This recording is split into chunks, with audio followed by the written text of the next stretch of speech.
what a time to be alive. What a time to be alive. I hope you're all doing well. I hope life's been treating you well. Oh my gosh. Also, yo, you were in fact first. Once again, undefeated champion. My God. Oh my good gracious. Yo, grand. Outdo. Oh, Burgermaster. Oh my God. What is Minecraft? Not a clue. Not a clue. New indie game. Just found it. I was like, hey, this might be fun to play, you know? How are you? Sorry for not sticking around. Gotta decompress. No worries, King. No worries. I hope you enjoy your decompression. I hope it is, very, alleviating. I almost wish we had Mario Kart because I'm kind of good at that. But if we had it, I would be going off in a police car with the blood on my hand and no regret found in my heart. I'm sorry. What? Nap, it's September, which means subs are 25% off. I sure do hope someone who loves. Good God, Tyler. Good Google. Listen, we're gonna keep that a state secret, okay? We're gonna keep that. Just don't bring it up. Just don't. It doesn't need to be brought up. Let's just. I'm gonna leave it at that. I'm gonna leave it at that. That's like speaking. That's like saying Beetlejuice 3 times, King. That's gonna just only lead to. And since we're talking about our days, I've had to email my university today. Fun? Question mark? About sorting out my enrollment. Oh, less fun because I was meant to get like 2 weeks ago and still haven't. I move in less than 2 weeks. Oh, that sounds stressful. Oh. Well, hopefully that all gets taken care of. You know what else is a fun indie game? Hylics. You know, I have heard such. I've heard tell from some people. Oh, God. Let's hide the big 25% off on the sub button. Listen, it's not in my control how Twitch advertises things, but it is in my control to not bring it up. Oh my God. Beetlejuice.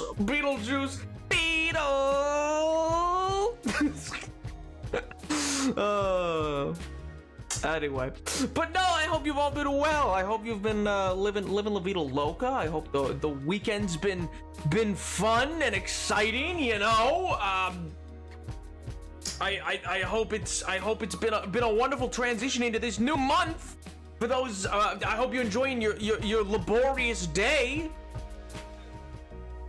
Truly the greatest of holidays. Oh my God. But yeah, we're back with some Minecraft. It's gonna be a classic. You know, I don't really have a good transition though. I mean, all I can think of is just something funny to say, but that leaves me pretty blanked out otherwise. So who's to say? Oh, it was mild. It was mild. Nap, did you watch Heathers yesterday? After all, it was September 1st, 1989. Huh? No? What? I've never seen Heathers. I don't know anything about it. Oh my God, it's nighttime. I need to sleep first. But yeah, welcome back to Minecraft. We got big plans today. Huge, genuine development plans. My God. Solid, mediocre transition. Thank you. Truly, it's the pinnacle. Yo, everyone! Oh my God. Boo! Be funnier. Flight heavily delayed. Oh God. I hope that doesn't mean you don't. I assume that like the ship doesn't leave like quickly or anything. Oh my God. You've never seen Heathers? Watch it. I don't know. What is it? What's it about? What kind of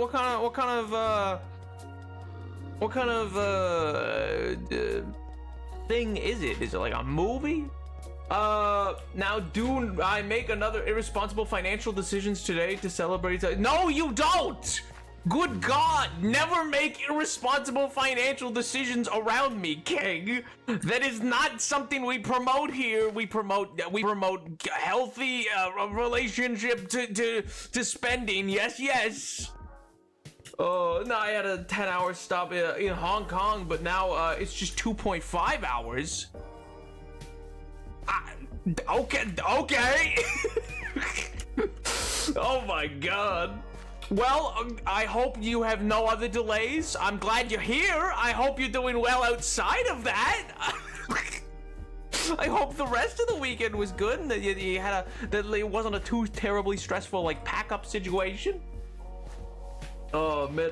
Also, two of my friends downloaded Dead by Daylight yesterday, so I played it with them, with one of them, while we were giggly. We were all chill with it. It was fun, don't worry, yo. Personally, I think it's a terrible game, but you know, if you like it, that's good. I personally got obliterated in it the one time I played, so that's my opinion's colored by that. It would be fun to stress out. No, it wouldn't. Me being stressed. How is that beneficial for you? That provides you with nothing. That's just me stressed about the going-ons of others. It's not good. That's a net negative. Don't say the funnies. Oh my god. To be fair, Pink is just good at it. You know, that may be the case. Oh, maybe it's the fact that I had never played it and they had played it for eons, but I still, it colored my experience. You know, I'll never go back. It was too spooky. It was too spooky, and I got obliterated. Because for whatever reason, Socks and Pink were just gods at this game, and I got absolutely jebaited. It was devastating, truly. Oh man. Man, that was forever ago now that I think about it. That was 2 years ago almost. That was in October of 2022. Man, time flies. Oh my god, that was forever ago. I didn't even think about how long ago that was, but now I'm realizing, like, yeah, that was for a nap week, and that nap week was in October because I was doing horror games during it, specifically because October. Yeah, that was 2 years ago. Well, remind me of the passage of time.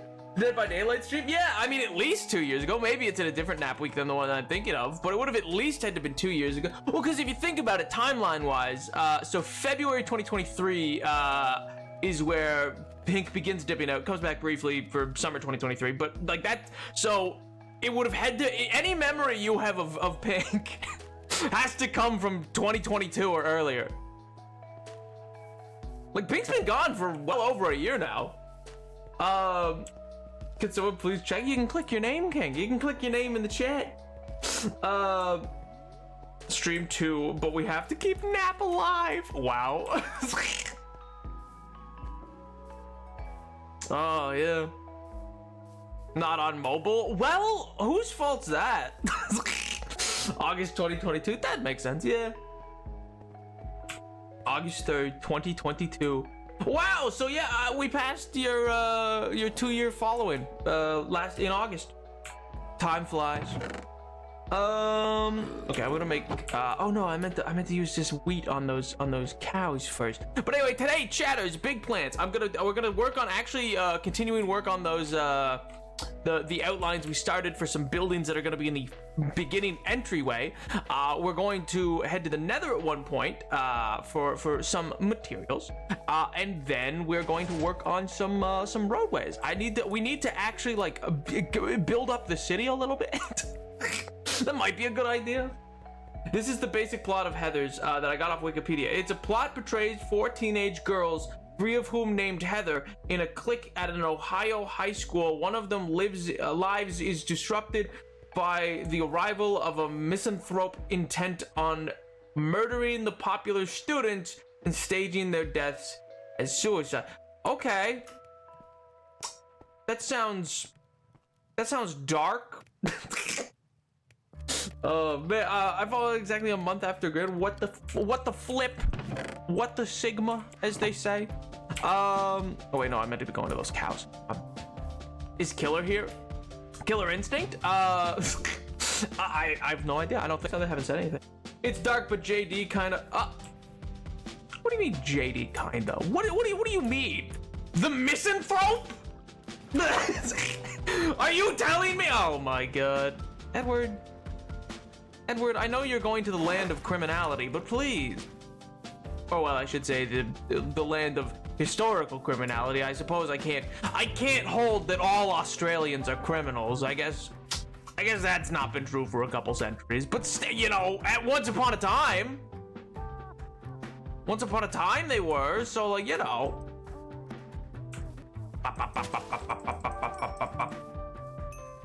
Tyler, I never want to read that message ever again. Not once. Never again. I was watching Pink for so long. I only started watching a while after watching you.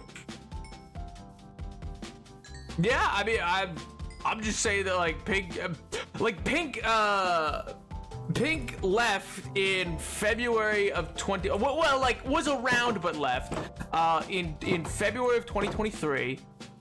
June of 2023 is when they came back for a little while, and it become because I'd been waiting for I'd been speaking with them for a while. So anyway, they were coming back as a mod, and then they were a mod for a month, and then they dropped off the face of the earth.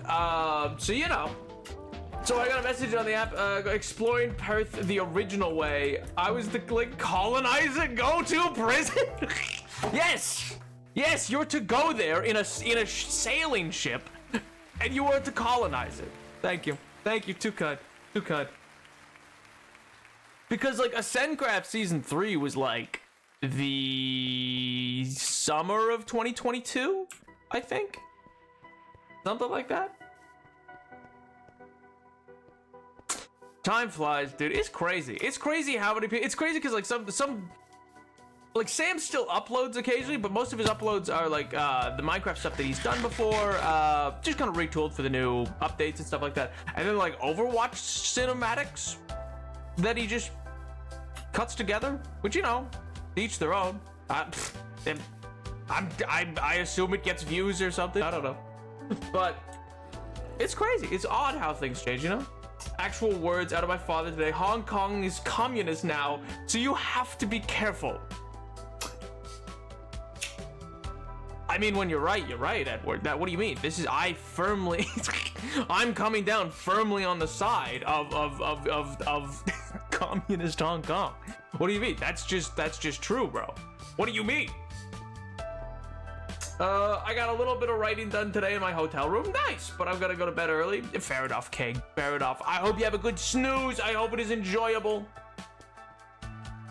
Alternative reality where Nap is an alt-right streamer.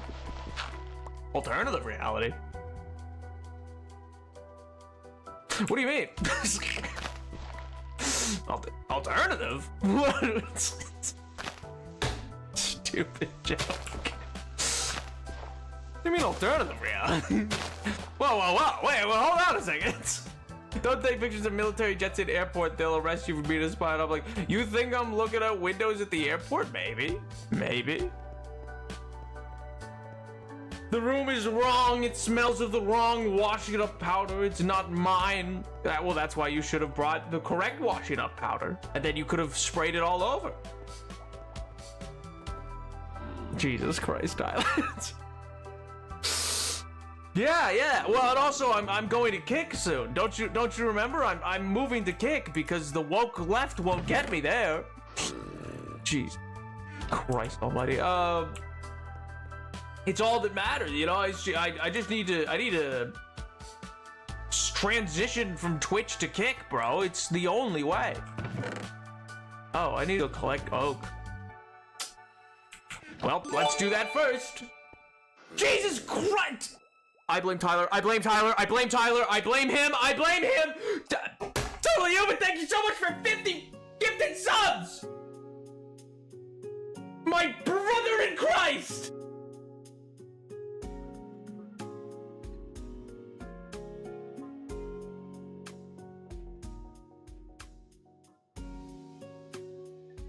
Jesus Christ Almighty! I mean, thank you. It's very kind. Please, it is very kind. I am super appreciative. Jesus Christ King. What's monkey get? Oh my God, I forgot about that.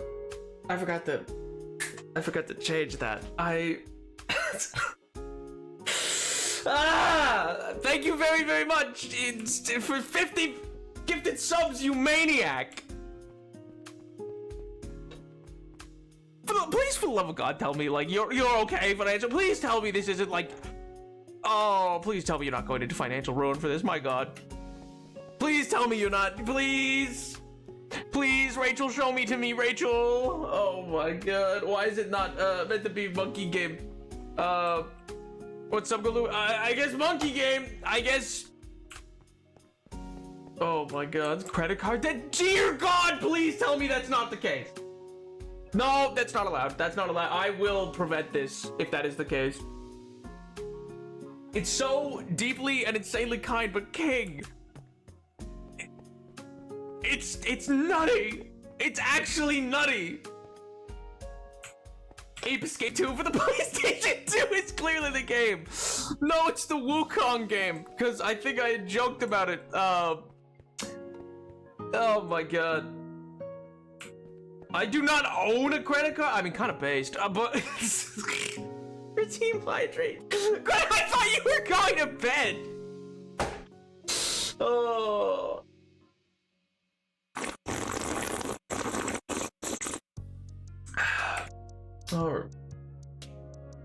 Oh. Sweet Christ alive.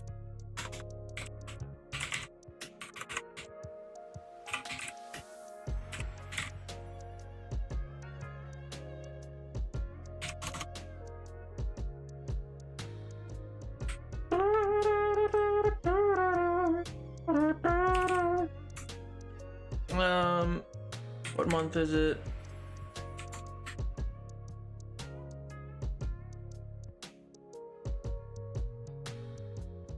And I forgot to hide that before I changed it. There's no new sub goal. Another Hydra, yes! Dear God.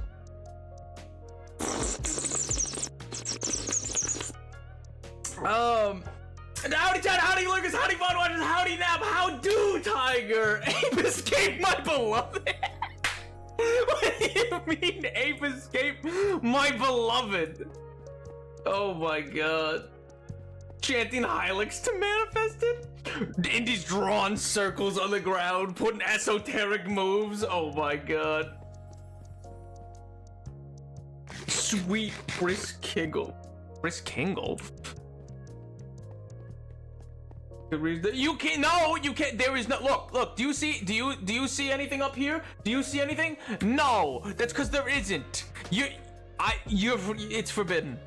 It's forbidden. It's the Forbidden City. Go buy yourself an ice cream. Go get like a milkshake or something. Go spend your money on you, please. Oh, it's very, very kind. Thank you very much. Jesus Christ Almighty. 3 people who want Hylix now, Nap, me, Medicine, and Tiger. An ever-growing list. My God. Also, Tiger, I hope you're doing well, King. I hope life's been treating you well. I hope all is moving right along for you. Tall. You know what? I'd believe it. I believe Totally Human to be tall. I could see him being like, he's 6 foot. I could see that. Yeah, I could see that. There's a 5'8". Hey, are you only 5'8"?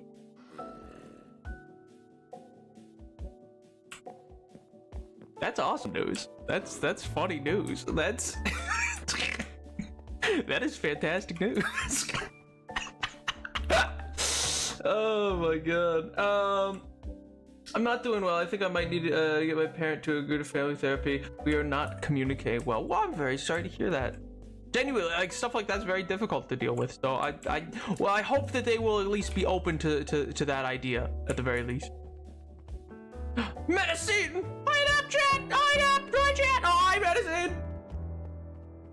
No guys on dating apps on 5'7" though? Huh? I'm 5'8". Why is that fantastic news? Don't worry about it. Don't worry about it.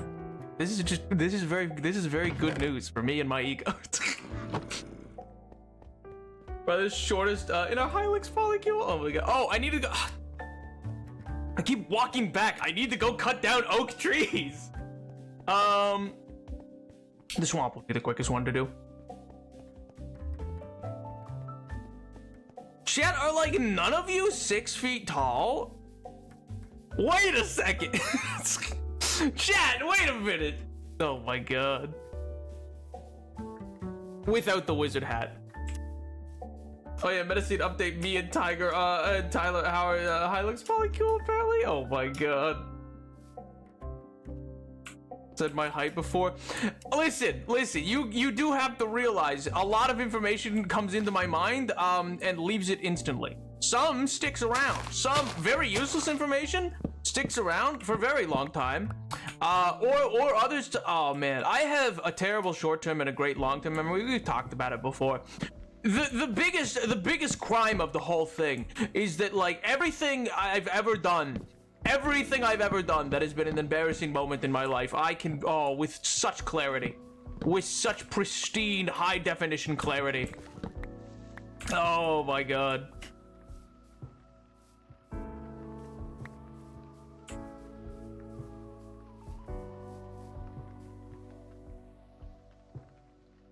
Good to know my height isn't useless information. Oh my god. You have ADHD? That's not what that is. It's just listen. I have very bad short term, but I have great long term. Like, it's not like I have bad memory overall. I just have it's just very bad in the short term. But in the long term, like, there's stuff that I can remember that like nobody can remember. It's crazy. It's fun actually. In some capacity. Some of it's really weird. We've talked about this before, but some of it's really weird in the way that it's like I can remember like details about like vehicles I was in when I was like only like 1 or like a little less. I don't know how, like it's still images almost. Like it's like little almost gifs of like an image kind of thing in my head.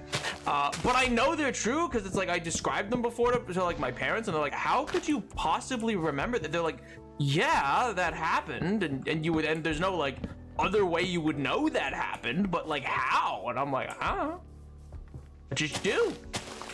I remember it just locked in. It burned itself into my corneas. Oh man. Yo, Dragon Gordon! Guys, sorry I haven't been in the stream in a hot minute. No worries, dude. Life happened. All good. Okay. All good things is great. Got a GF. Hey, let's go! How you been now? I've been fantastic, King. And it sounds like you have too. Oh my god. Yes, it is, King Nap. It's ADHD. No, ADHD is just like forgetfulness. It's not the like remember a whole bunch of things. Stuff like that is a huge part of ADHD. No. No, I remember in the testing they talked about that. Like the long-term memory capabilities were part of what excluded it. They were like, no, yeah, see, he remembers long-term, so it's just, yeah, it's part of it. So like I have this quirky thing, I don't actually see images flash in my mind, just inner monologue. You're like John Green. He has that, which is ironic because he's an author. Where you can't picture objects in your mind. Nap, I might have bad news. To be determined. Huh? Listen, just because you guys think the dude was a quack doesn't mean that he's not like a licensed doctor. Like he was capable of overlooking things and be like, I've overseen your procedure, and no, you don't have attention deficit disorder. And I went, okay, bye. And I left and I went home. I got Wendy's. It was great. Actually, it sucked. The Frosty was really gritty.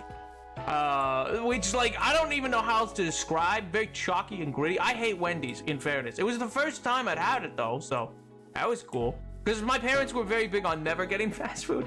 They were like, that was like, I think I only got it because like there was a doctor about it. They took me out of school for the days to like get tested, and I was like, oh, did I do something wrong?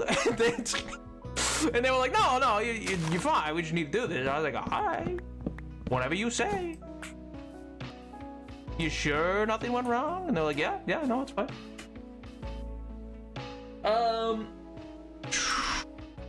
Oh yeah, dear Lord, my Schrodinger's autism is alive and well. AKA, I don't have a diagnosis, but multiple professionals have told me, look, I can't diagnose you, but you should really consider going to someone who can. Anyway, I told my therapist it took me age redacted years to realize that vacuums can be taken out of the use on rug carpet category and put into the use on hard floor surface category. And the therapist was like, that's the autism. The therapist was like, ooh, hate to tell you this, champ. Yeah, I used to draw, my dude, realistic sorta, so like, you know. Huh?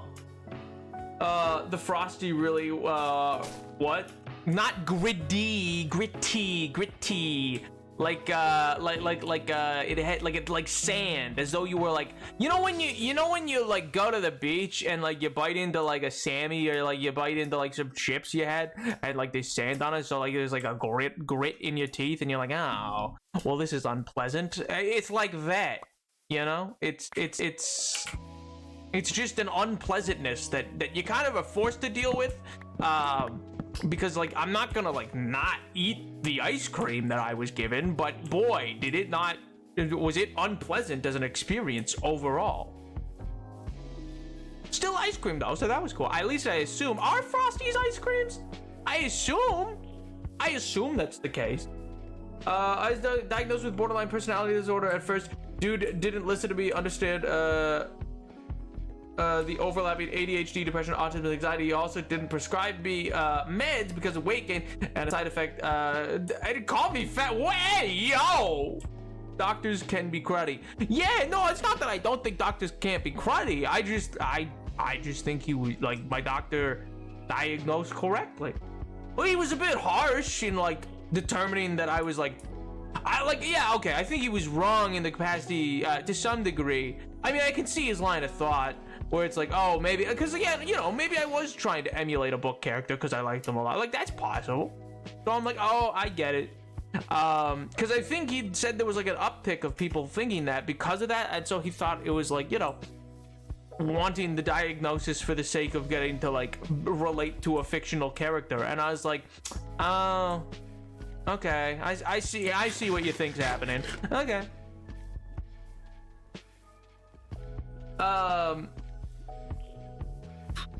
Napkin seed? What do you mean napkin seeds? I didn't say I was neurodivergent. I said, oh, I can understand the thought process of the doctor who said I was not. And I went, yeah, okay, I get what you mean.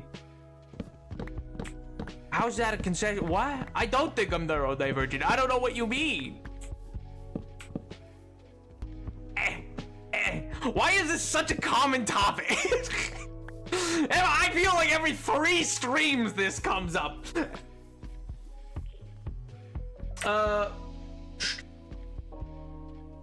Friday, I don't think can legally called ice cream. Oh, are they like the powdered milk stuff that like McDaniels uses when they're making their milkshakes that aren't milk? Is it like that? Those things suck too. I also really dislike milkshakes from McDonald's, in fairness. I dislike those as well. They're just not good. They're just like bad. Like if you're gonna get a milkshake, at least get one like worth getting, you know?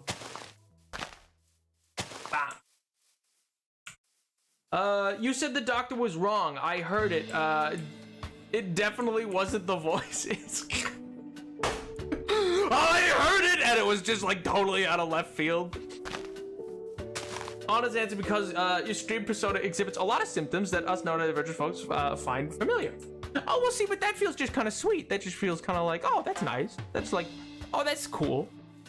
Does that make me relatable? Am I relatable? Is that... I'm choosing to believe this means I'm relatable. I am... Oh my god, I've become a relatable streamer. Let's go. Let's go. This is a huge win for the NAP community. This is only beneficial. Next stop, cover of Variety magazine. Your favorite comfort streamer. Oh. What if I spent all the cat subathon money on one, no. 2, do not. 3, I will genuinely be livid. I know you're joking, but good Christ almighty. I like what I eat them with fries, but the chocolate ones do not taste like chocolate. Well, that's because you're meant to eat fries with Dairy Queen milkshakes and nothing else. Support your local milkshake shops if those are a thing. Yes, that as well. Also, if you have actual milkshake shops, I just assume most people don't. Here in Nunavut, we got lots of them. They're like everywhere, but you know, I don't know what the rest of the world's like. Nap is ADHD, Jesus? I can't be ADHD, Jesus, if I'm not Wait a minute. Wait a minute. Maybe that does work. Maybe that analogy does work, because Jesus wasn't a Christian, but Christians like Jesus. Wait a minute. Wait a second. Wait, hold on a minute. This analogy might work. And in a way you didn't intend, because Jesus was not Christian, but the Christians follow Jesus. Hold on a minute. Oh, this might just work. Oh my god, that works in my favor. I'll take it. I'll take it. Oh my god. I am reminded of the TikToker or YouTuber or something, DannyPhantom.exe, who gives off the queerest vibes, but is like, unfortunately, I am a cis man. You apparently done a lot of introspection and come out the other side still cis. I can get that. I can I can understand that. Jesus also wasn't white, but Christians love to say it. That's true too. That's true too. Read my friggin' special paid bits. I'm sorry, did I miss? Oh, with the jumpy jumpies, I totally missed it. What I want you to see, I like Wendy's learned how to genetically modify potatoes to have the same taste and texture as soggy I'm sorry, what? I'm sorry, Wendy's did what? In no way should Wendy's be allowed to do that. What do you mean? I mean, Wendy's does also use the magical color red that McDonald's discovered that does make you hungry. Fun fact. Cool. Marketing became sociology or not sociology, psychology, and they learned a color of red that makes a monkey brain go, food. Yes, that's why so many fast food restaurants employ the same color of red. Yippee yahoo!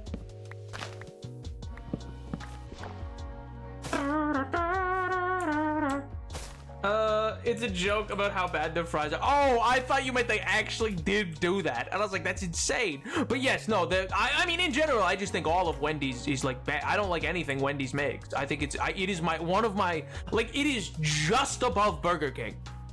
Just above Burger King. And I hate Burger King. I think that one's the worst. Like, of all fast food stops, I think Burger King is easily the worst. Burger King.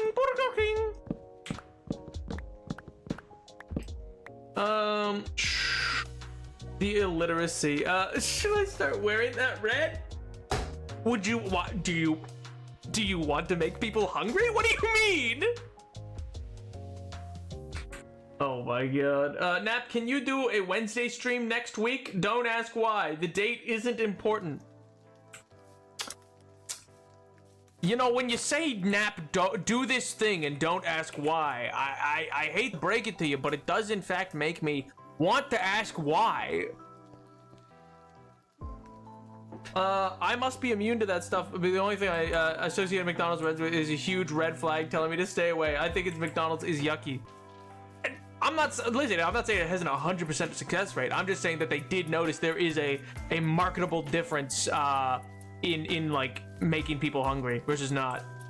There's actually a very long paper published on it that like they funded originally and then eventually was released to the public. But yeah, it's like a crazy detail. It doesn't like it's not like a magic. It's not like it's like if you hated McDonald's before, you will now want it. It's more just like if you see it, it'll make you hungry, and if you like McDonald's, you'll be hungry for McDonald's. Like you'll be like, oh, I'm hungry now. McDonald's is right there. I like McDonald's, but I assume if you don't like McDonald's, it'll probably just make you kind of hungry, but like not really for McDonald's. You'll be like, I really do want a what's that thing? What's the thing the British people with the they put fries on a sandwich, but it's just fries? Like it's just like they just have a sandwich of fries. I forget what it's called, but it seems insane. It's literally just carbs, and it's so funny to me. A chip buddy, yeah, that thing. That thing's crazy to me. Like, that's a bonkers creation. What if we took bread and between it we put just fries, potato. We just put potato between bread. Why not? Oh my god, like, it seems unhinged.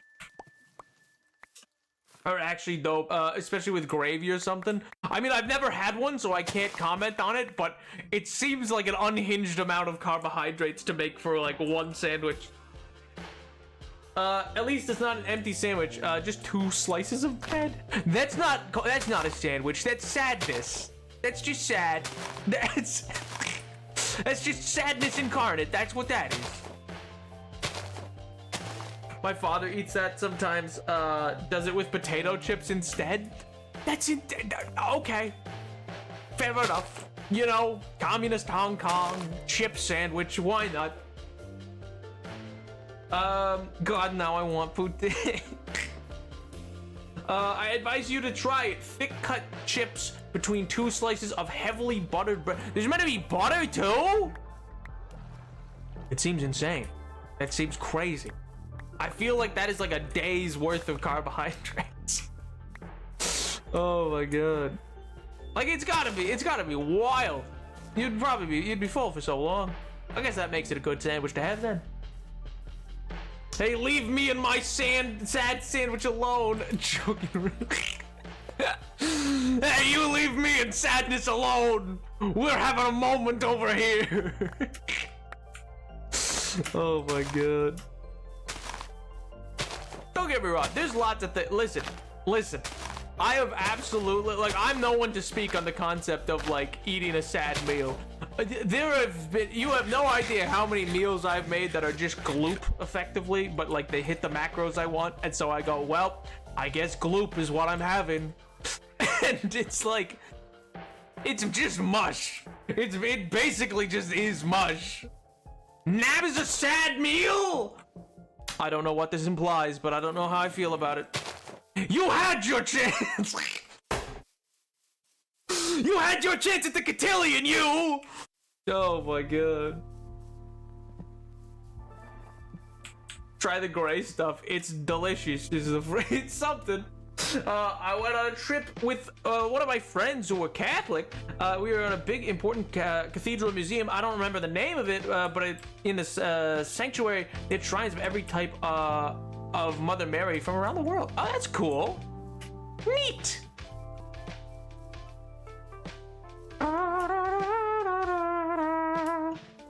Imagine counting micros. Just go by the vibes and yumminess.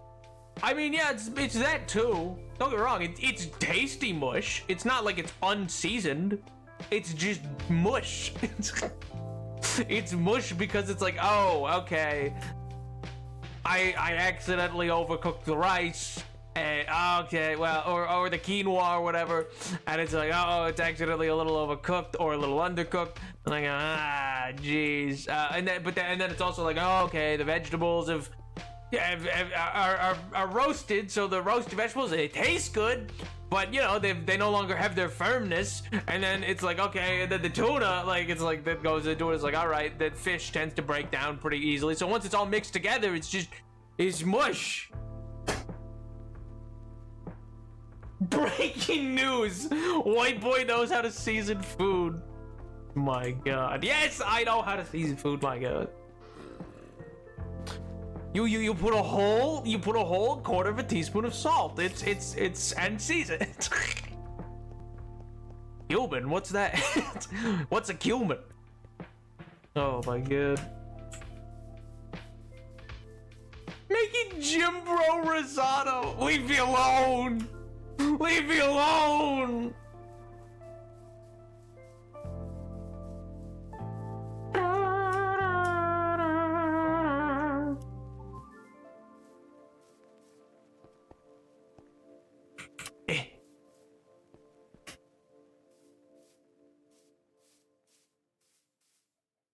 Look.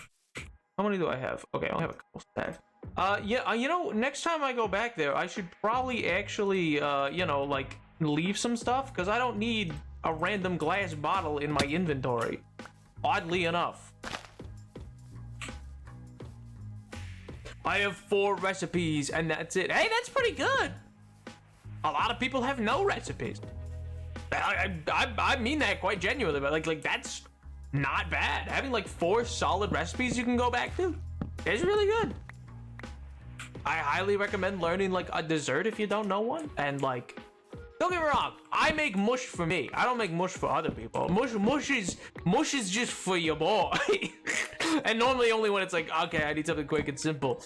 But like I know how to cook. It's just I only bother with the effort of it if there's like someone else gonna eat it.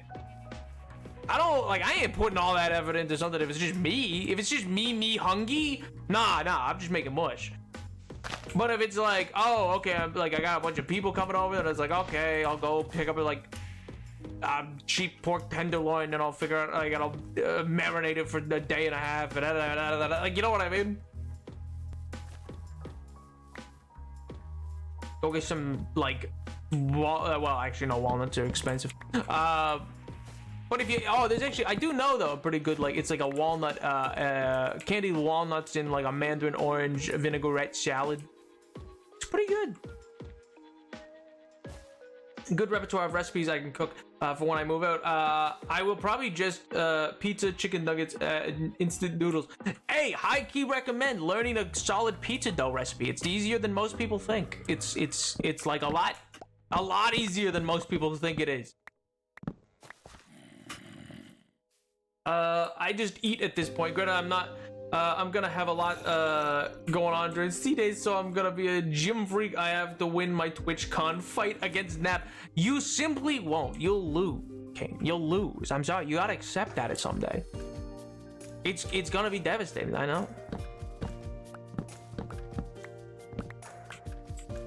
I have an actual pizza pan, so I probably will learn to make pizza. I love pizza. Yo, it's also just like a great tool because like the pizza dough can be, you can customize it to make any kind of pizza. You can make a chicken barbecue pizza. You can do, you know, classic pepperoni, cheese. You can do lots of different, like multi-veggie to one kind of thing. Like, you can really experiment once you do that. So it's like a really solid basic thing to learn. And also, once you learn pizza dough, you've basically learned bread, or at least you can make peasant bread pretty easy. Other breads are a lot more complicated if you want to do like a sourdough or like a pumpernickel or something like that. But if you just want to do like a basic like peasant bread, like bread of the day type deal, it's pretty simple. It's like, oh God, let's see if I can remember it.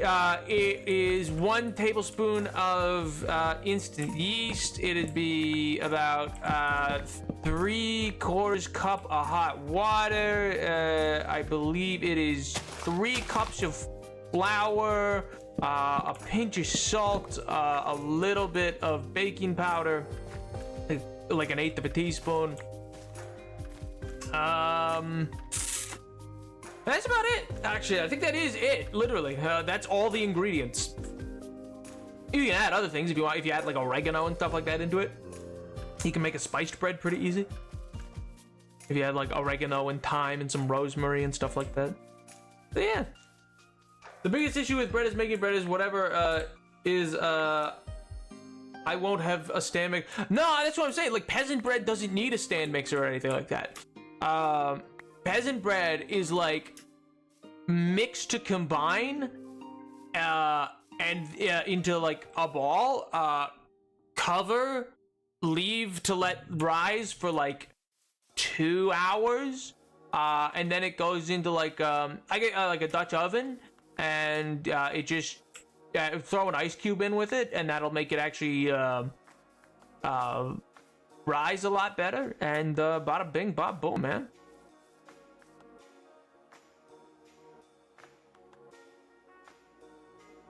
Also, everyone should try adding a little bit of lemon and lime juice to ramen and butter chicken. True. The wee bit of joy makes everything good. True. Well, that's the other thing. Is 9 times out of 10, a lot of people don't realize if you like taste something, you're like, oh, this is decent, but like it's missing something. It's usually acidity. That's like the major thing most people forget when they're cooking, is the acidity factor. So like a small amount of lime juice or lemon juice is it really brightens up a dish. In September, Too early to put all 2 of my Halloween decorations. Trick question. I'm doing it anyway. Hey man, I'm impressed for you for lasting till September. I know people who are big on Halloween who like August, halfway through, they were like, it's time. I was like, huh? Summerween, baby. I was like, what? And they're just not gonna take them down between now and the fall.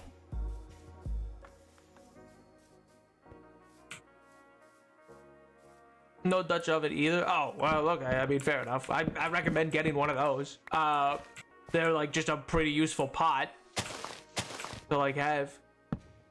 Because you can make stews in them and you can make lots of things in there a lot cheaper than getting like a stand mixer or something like that. They're like a staple of like kitchens.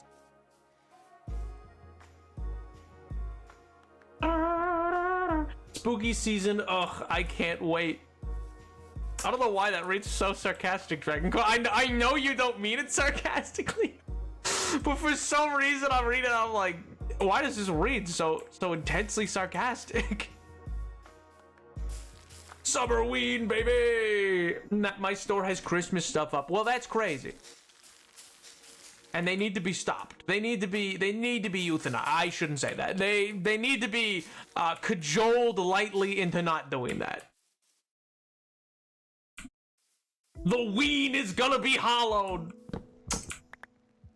You know, there's a joke there somewhere. I do have a loaf tin, however, so I can use that for my bread, hopefully. Yeah. Well, for the one that I described that like doesn't require a lot of like kneading or stuff like that, the Dutch oven is what like allows it because it makes like a little convection oven within itself. Because you know it's like contained. Any heavy bodied pan would work. That's true, but a Dutch oven would be best. Yeah, it just needs to be able to be covered, but like a big pot that can be covered in the oven basically is all that I mean. And that's just because it then forms like its own little like smaller oven within an oven. It also has to be able to go up to like I think it's like 450. Maybe actually no, it might be 475 degrees. Ovens are spooky, man. I ain't gonna lie. They get really hot and it scares me.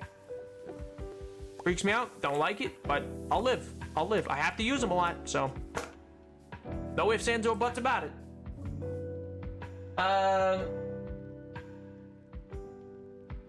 For once, that was the one time I wasn't sarcastic. No, like I said, I know for a fact you didn't mean it sarcastically at all.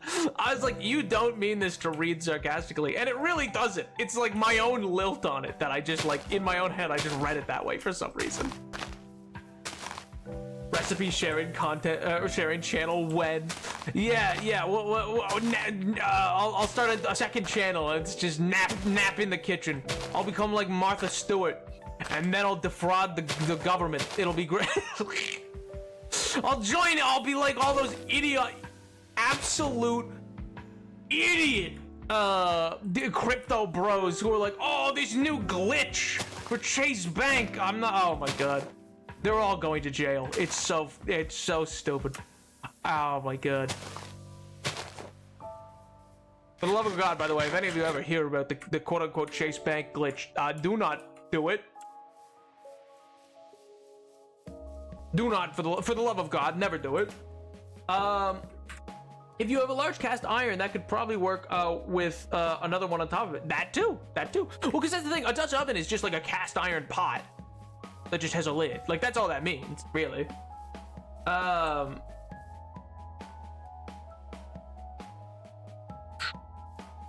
You're telling me that check fraud isn't actually a glitch? Hey, technically it's check kiting, not check fraud. So technically it actually carries more of a penalty because there's a lot more, like you have to do a lot more work to do it. Oh my god. So technically it because where check fraud normally comes with maybe 10 years of jail time and a large fine, check kiting normally comes with like 35 years of jail. And large fines. Oh man. Oh, they're idiots. I don't know what they thought this was, but oh man, that's great. It's crazy. I would kill for not to do recipe sharing. Really? I mean, I have so I have like a I don't know. It's as lame as it is, I guess. I have like a recipe box because I'm the one. I don't know. I'm one of the kids that actually showed interest in cooking. So like my mom in like grandmother recipes and stuff like that. I have a recipe for chocolate, not chocolate, for peanut butter cookies from like 1904. It's crazy. It's like peanut butter was like new when this thing was written. It's insane.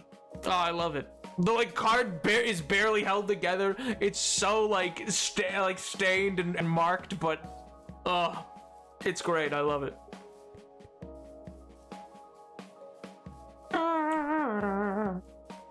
BRB glitching. Oh man, not a clue, but I bet a Dutch oven is cheaper than the two. Probably. Well, because you can usually get those even as a set, technically. But yeah, I highly recommend if you see like technically around September in like kitchen stores, or regrettably speaking, kitchen stores around like Mother's Day, which is terrible, but it's just when kitchen stores have like their biggest sales. It's crazy. It's an insane choice, but they do. Oh man, I may just start the cooking channel. That's true. But in fairness, like a lot of my cooking capabilities is like baking. I bake more than I cook. Because again, the stuff that I know for cooking is like only when I have people around, and I don't cook for very many people. It's like only been like for my one no, there was twice, I guess. Oh no, okay, no, actually that's more than I thought. Never mind. I guess I did cook for someone a lot, but that's besides the point. I was like, oh yeah, there was one time, then I was like, oh wait, no. That was like every Sunday. Thrift stores would be a good place to go. That too, or estate sale stores, if you see any of those. Or just like eBay. Also, you might see a real messed up cast, as long as it's like genuine cast iron. Like, as long as it's like genuine cast iron, then like you can unrust it. You know what I mean? Like, it could be really rusty, and you could really fix that up. Nah, I'm so tired. No. Oh my god. Hi, Angry Canadian. I hope you're doing well outside of being tired. I assume you just had another insanely long shift.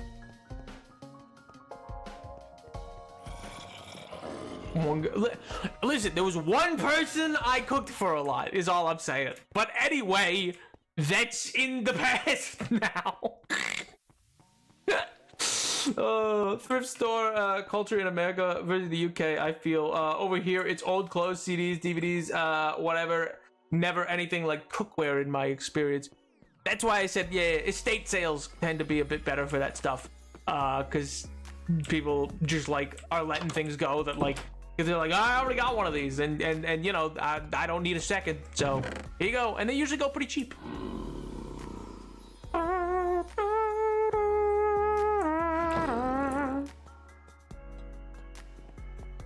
Not today, but this weekend was crazy. Did 8 hours straight on Saturday and Sunday, and then I did 6 today. Ooh, that is a rough kick. It doesn't sound like much of a weekend at all. It sounds like just a work week. Like, oh god. Well, it's all over now, King. It's all over now. It's in the past. It's in the rear view.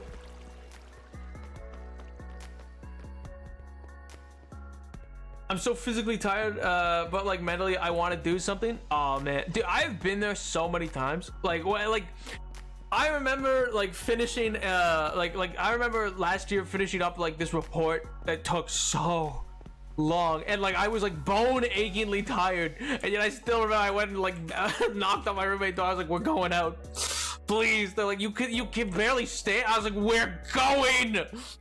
Oh, I just needed to do something. That was actually a good night. That was a fun time.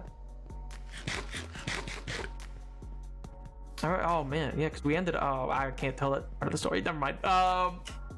That is too much information to share.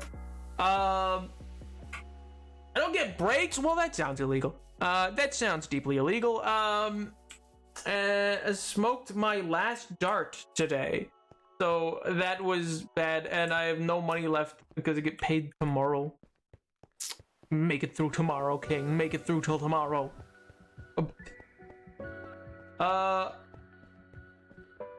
made up salmon Wellington recipe. Made for a date just for him to tell me a week later he entered in a relationship with someone else. Well, with practically the same name. No, that's crazy. That's psycho behavior. That's that is an insane choice.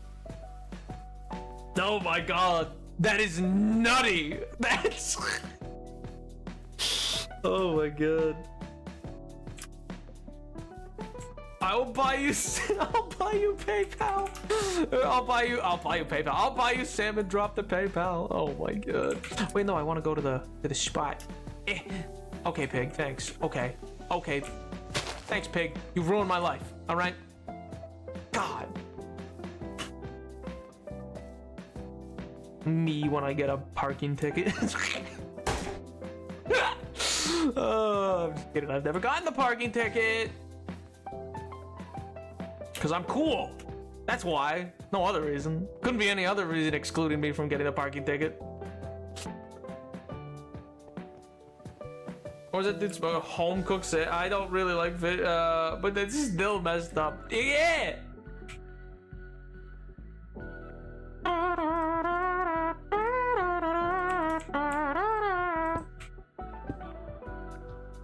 And then we'll move that down as well.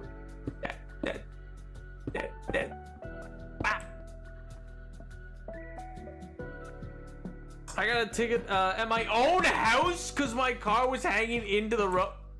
I'd scream. I'd lose it. I'd McFrickin' lose it. I'd track somebody down. I'd be like John Wick. It would be crazy. No, you know what? Actually, I want that to be stone brick. Let me go organize my inventory so I can actually go. Just always keep your car in drive. Yes, even when you have exited the vehicle, always keep your car in drive. Just never take it out of drive. Can't stop me now, coppers. My god, truly, yeah. Meter may take this one trick. Where did I leave this stone brick? Oh, here it is. Oh, it's like near empty. Okay, okay, it's fine.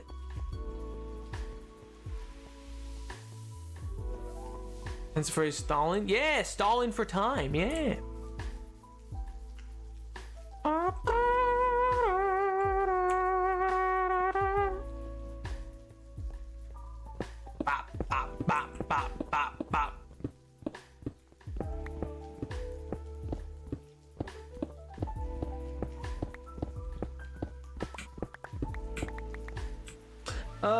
This was like a year ago, and I'm still. Yeah, bro, I'd be pissed to the day I died. I would never let go of that fact. I would be livid. I'd be like, what do you mean?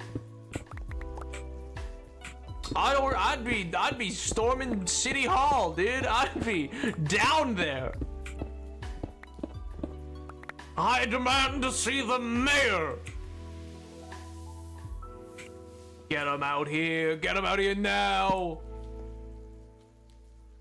Anyway, I only buy salmon from Me Now based. I did make this orange whiskey burger for friends though, with jam, jammy caramelized onions, brie cheese, and a roasted portobello mushroom.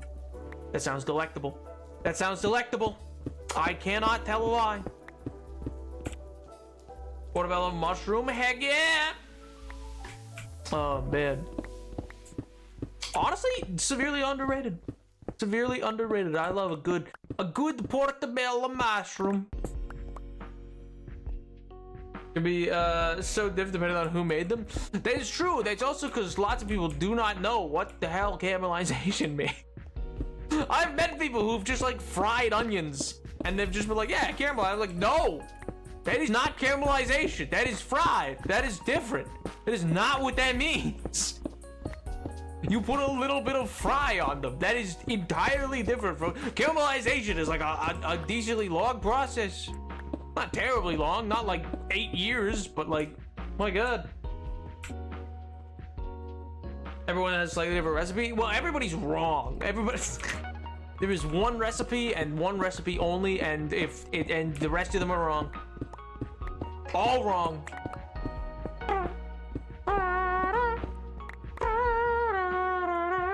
I'm so angry I cannot have onions without making my stomach upset, but they're so good. That is rough. That is very rough. Hopefully you can at least have like onion powder or something like that. That can at least add to like cooking. Oh man. You know, someday, maybe we will make a cooking channel someday, but also I can't because it would mostly be baking, and I really do think that I just would get, like, a cruise missile would hit my house, sent by Cutie Cinderella. It would just be horrible. It would be a horrible, like, cruise missile accident, you know? Nobody would investigate it. It'd be the end of me. And you know what? I'd have to accept the gumption. It would have been a valid move.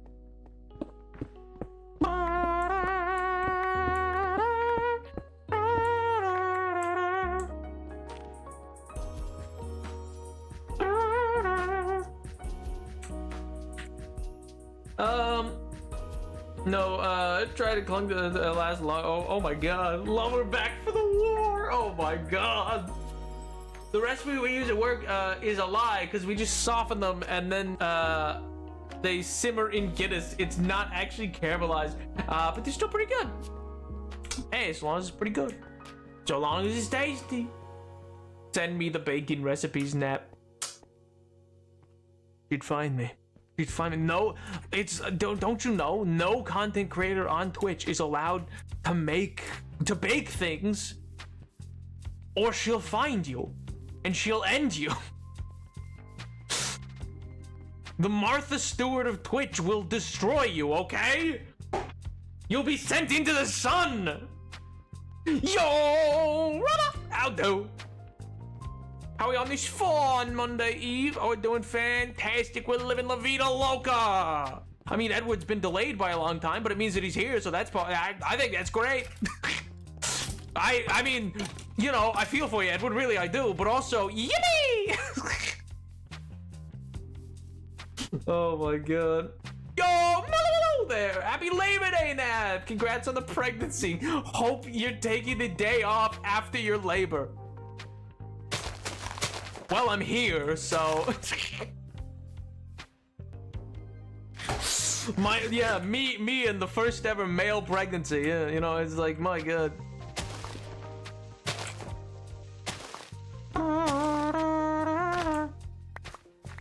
Then again, that would be not counting trans people, but yeah,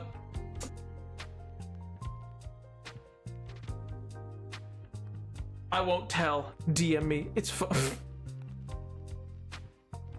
He said he won't tell, but he said earlier. Oh my God. Nice save there, bro. What do you mean? Oh my God, why you say it like that, huh?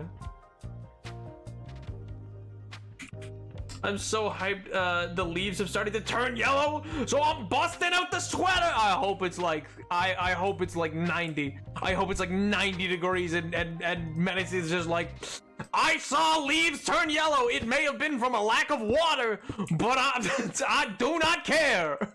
I am in fact putting on the fall vibes. That just feels like it'd be great. That just feels like it'd be iconic.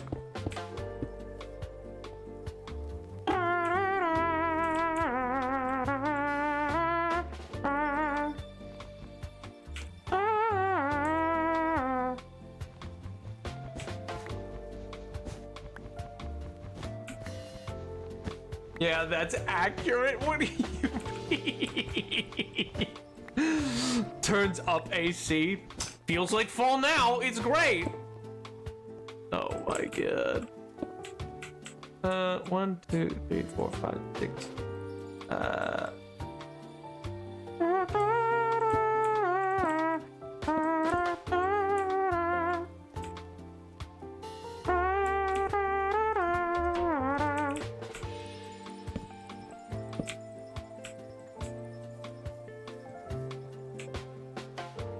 Yes. Yes, wondrous news.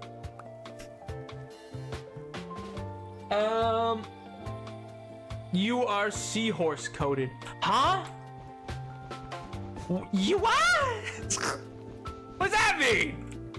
Thank you? I think. Cool? I'm gonna assume that's a cool thing to be. I'm gonna think that I'm gonna assume that just means I'm sick and awesome. I busted out my boots and I'm retrieving my knitting needles. It is time. That's true, Quay, no! Because the males give. Oh, okay. I see what you say. I understand now. I kind of just thought you were telling me I was seahorse coated and I was just gonna have to live with that. That does, listen, that happens from time to time. Some chatters just be like, "That you're so this," and I go, "Huh? What do you mean?" And they go, "You just are," and I go, "Okay, thanks." And you know, I have zero recourse.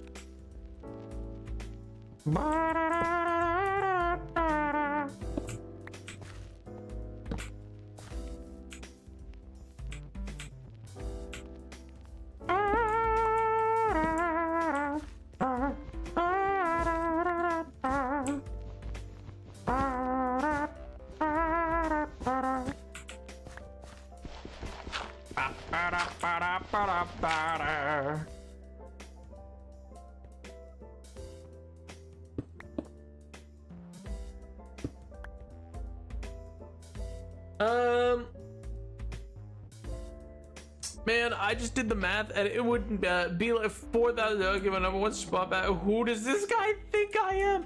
No, Totally Human is insane. That is the only takeaway. It is a crazed person who's been. Oh man, like I swear to God, someday I'm either gonna find out that Totally Human is like the heir to like the DuPont fortune, or like he's in my walls and is going to like incinerate me. Like it's insane. He's insanely generous. It scares me.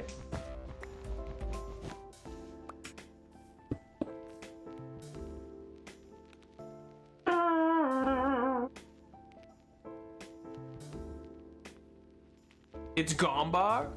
Gombar? Oh, you mean for the, I'm sorry, I thought you meant for subs. I thought you meant for subs. You even come around anymore? Gombar? Yeah, occasionally. Rarely. They're off doing, I mean, they've said it in chat before, so I don't think it's, they've said it in chat before, so I don't think it's like a hidden thing. Yeah, they're off doing like, medical things. They're learning to be a doctor.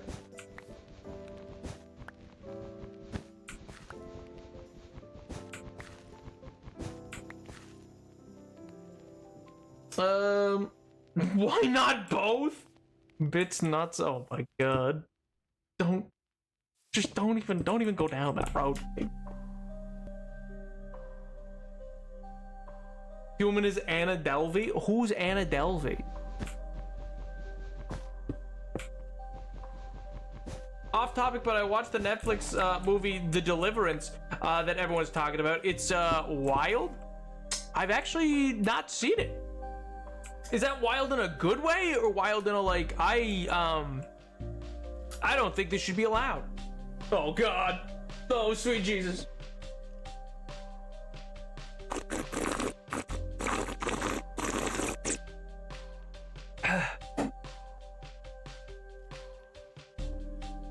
Gee Christ, thank you for the hydrate. I'm so glad I made those so expensive. You know, it's what a good decision that was. Good job, Napoleon. I mean, it's a horror movie. Oh, yeah, okay, yes, I know. That's why I haven't seen it. I was like, the name sounds familiar, but I don't think I've seen it. Oh, it's a horror movie? Okay. is a woman who pretended to be Harris in order to scam people out of to be an heiress in order to scam people out of $250,000. But that doesn't even make sense. But but how would that apply? I could drown you. I mean, you could get, you have 5,000 channel points. That'd be like what, 6 hydrates in a row? Because it's like what, 800? It's like 800, I think, or 700 maybe.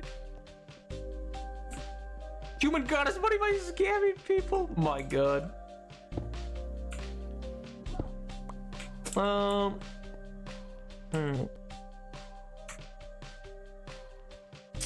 thinking I'm gonna leave this as like, do I want it to be a concrete midsection, or do I want it to be stone for the bottom? You know what? I think I'm gonna go with a semi, a mixture of stone for the bottom and just make a base that's that way. And then the upper level is gonna be wood. I think that makes most sense. Or this looks horrible, and we'll know soon enough. Ow.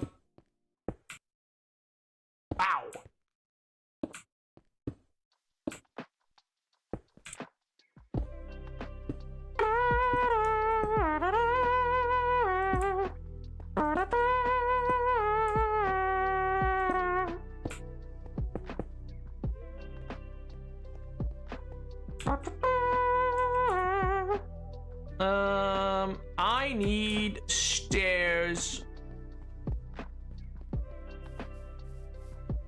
Chad got my back. I know it. No. Don't bring the rest of them into this. No, that is not fair. That's a crime. That's illegal, to be honest with you. If you were a marine animal, you'd be an otter, if that counts. If it was to be an actual fish, I'd say you think I'm an otter? Or a jellyfish? Is that, am I to understand that correctly? You believe me to be either an otter or a jellyfish? All right then. You know what? Fair enough. Fair enough, I suppose.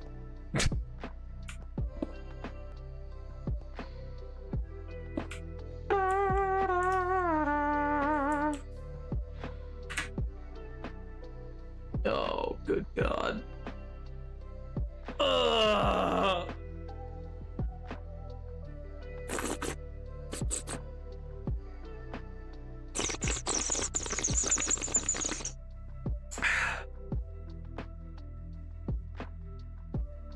Thank you for the hydrate.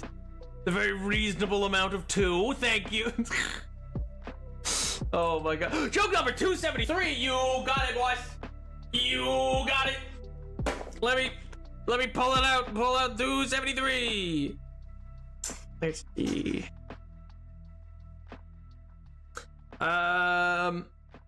It is a joke about boys. Okay. 273. It's a joke between a mom and a son, where the mom says, "Haven't you finished filling the salt shaker yet?" And the son says, "Not yet. It's really hard to get the salt through all those little holes." 'Cause he's stupid. Get it? 'Cause he's an idiot. Oh, classic comedy. What about food? Boys? I mean, yeah, it's there's 2 sections in it. One's called jokes about boys and one's called jokes about girls, which, you know, they're so great. They're awesome. Such a built for today book, you know? Such a modern understanding of life and the like. That was disappointing. Hey, I didn't say they were good jokes. Well, it was about boys? Oh my God. Listen, he's stupid and can't fill a salt shaker. That's a classic bit. You know, it's the old can't fill a salt shaker bit, you know? Need a man who can figure out salt shakers biblically. I'm not... I think you... Never mind, I'm not gonna say what I think you... I'm not... You know what? I'm not gonna say what I think you be. Oh my god. Nap, have you played with gradients with your builds before? I think it would be less busy than the kind of detailing you do on smaller builds, but still give a nice dimension. Some level of gradients, yeah. Normally I just do a lot of like busy work detailing like this, yeah. Well, because originally I wasn't gonna have this be stone as the base at all, I didn't think. I thought, but now I'm like, oh, maybe I do want to do that. Has like 3 tiers up and then like a ring of stairs, and then it'll go in one, and then it'll be up from there. Well, now I want to know. I would just like a man, full stop. I'm with Rubba. The people demand to know. Well, that's a shame. The people demand a lot of things. All right, listen. Listen, the people, they demand a lot of things. That doesn't mean they know what they want. They don't know what they want. Only I know what you want. Me, Napoleon VII. Oh my god. Pop, pop,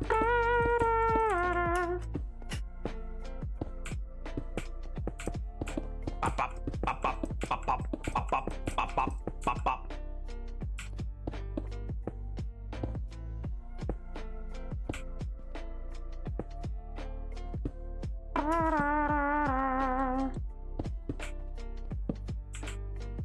Now I need stairs.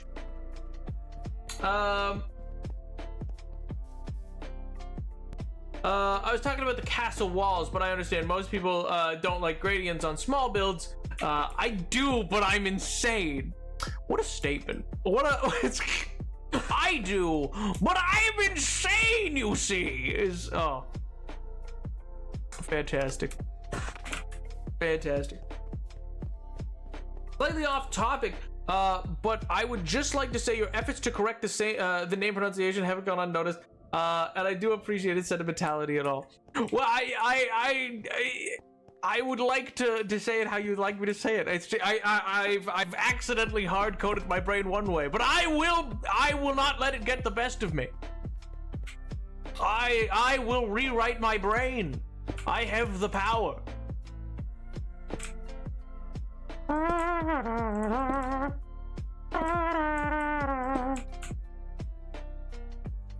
Oh god, I should have oh wait, there's one. Okay. I need to make more. Operation Rearrange Some Bedroom Furniture is complete. Yippee! Oh, I should learn to use punctuation more. You know, people always say that, but who's to say? Who's to say? Punctuation, schmunctuation, you know?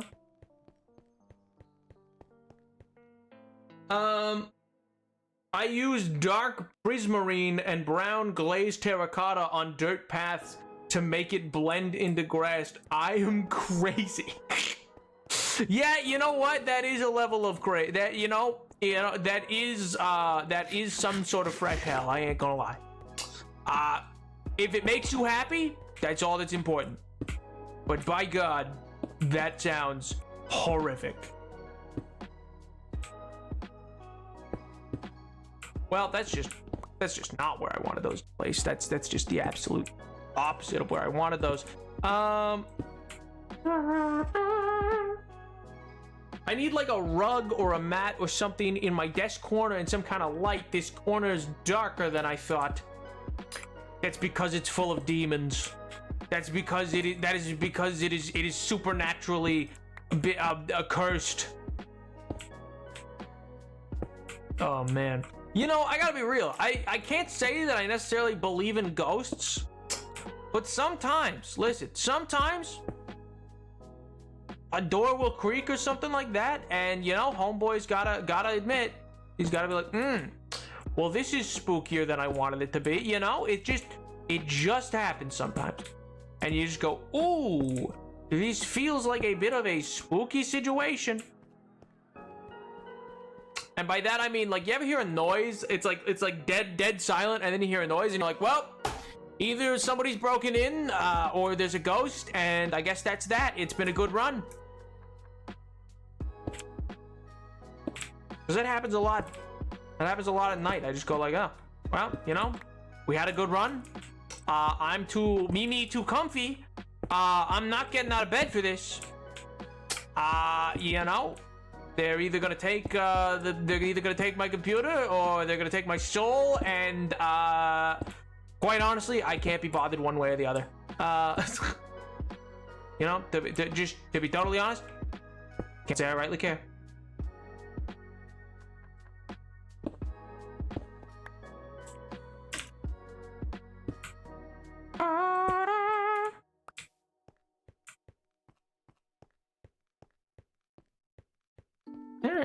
Alright.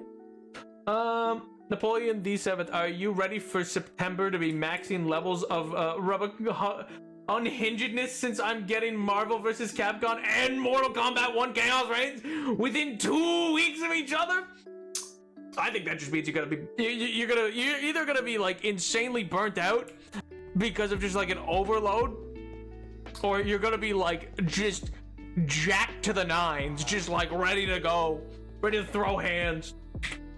Man, I could not move stuff around my way even if I wanted to. It was like an L shape. Oh yeah, see, sometimes the parameters of the room you're in really define how you could set things up. Like sometimes there really is like only one way to set up a room, you know what I mean? The only demon in my corner is me. Oh my god. Nav, it looks dope. It's just time consuming, and everyone in my friend group from the time still brings it up. Oh my god. Hey, remember that time that Mello just like went ham on a dirt path? It was crazy.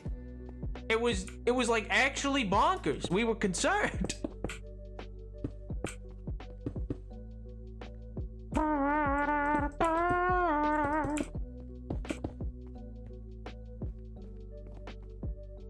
And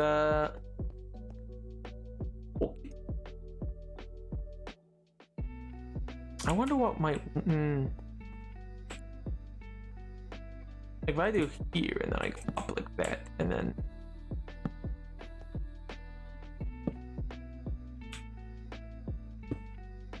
might look stupid, or it might look not half bad. Then 1, 2.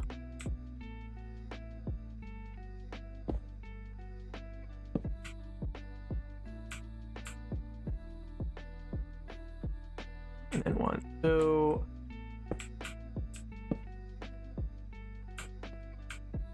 We'll see. Not sacrificing my comfort for something as measly as my soul. Exactly. I'm like, listen, I'm comfortable. I'm not getting out of my bed to go check on that. It will be latter. I do not experience fighting game burnout. Speaking of ghosts, I'm gonna pull Beefy Dobson and Ghost. Huh? Dinner is ready soon. Oh, I'm sure that'll spend the evening. Treating me like 17, not 27. So enjoy stream, y'all. Bye, Edward. Enjoy your dinner, and I hope you have a safe flight, King. I've been a certain number of years into this, and I still ain't bored, so here we are, baby. Oh my god. Honestly, you know, kind of based.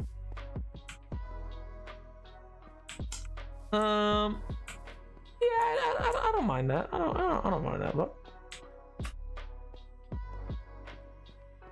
I think, okay, let me I could use wool, but I think white concrete's gonna be better. I'll be real. Like I could make wool a lot easier, and wool looks fine, I guess.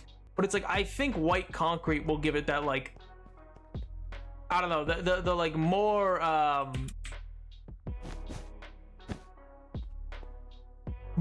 pure contrast, I guess is the word I'm looking for.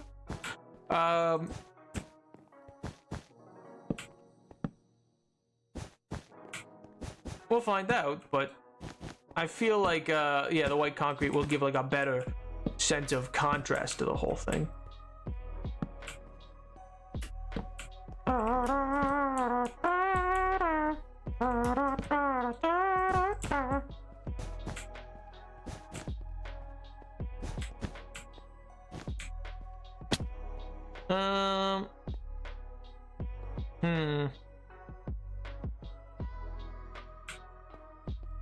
I think I will need to build something there to make that not look as weird.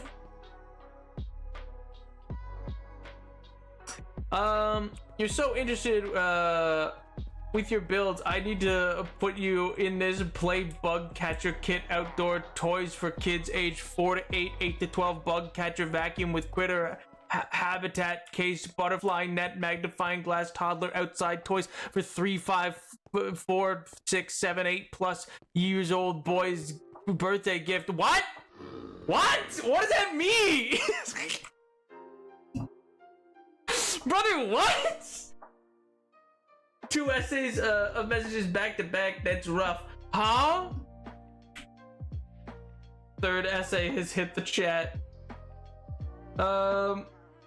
Oh, it's because I didn't see the it's a funny story. My bills got automatically paid today, and I was confused because I don't have any money in my account. So I was looking at it, didn't send it into overdraft, and it didn't come out of my savings, and it didn't go to credit cards. I think PayPal just spawned in like $20 from out of nowhere. Angry Canadian is part of the Chase Bank glitch. He's going to jail, baby. He's committing check kiting. He's gonna go to jail. I rarely make upper levels for medieval builds, smaller on my builds, basically because I'm inspired by a mix of medieval Tudor and Victorian architecture, and I remember in at least one of those that the upper floors would overhang lower for reasons. Poop buckets. Yeah.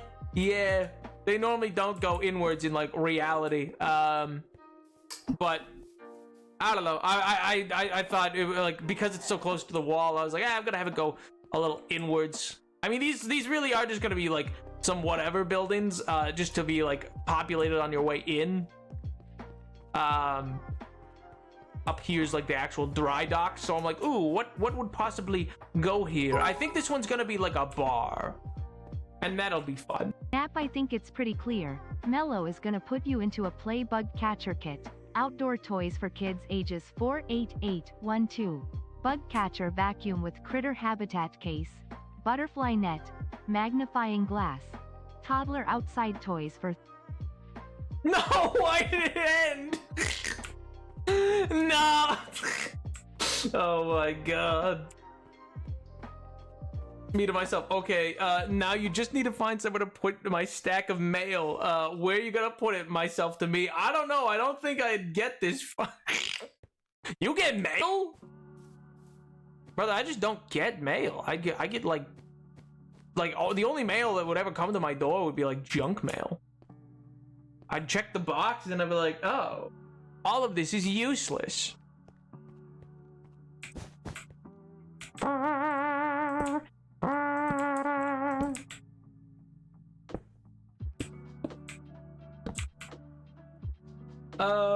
It's super easy to understand. Have you never had a play bug catcher kit? Oh no, I did. I used to go to park and I'd collect bugs all the time. That was like a favorite pastime of myself as a kid. Then I thought bugs were all friends. Turns out not to be the case. So I thought all bugs were friends, and I would put them together into into one large contraption. Turns out spiders shouldn't be put in with the rest of the bugs, and it ate through the mesh wiring afterwards and escaped. So I don't know where it went. I just later came back to my little mesh bug catcher thing, and everything in it was dead. Big spider web, and the side was ripped open as though the Hulk had come through. So I had no idea what happened there, but I think it was maybe, possibly, potentially, you know, one could see it as having been surreptitiously been my fault. Maybe. Not sure. But maybe.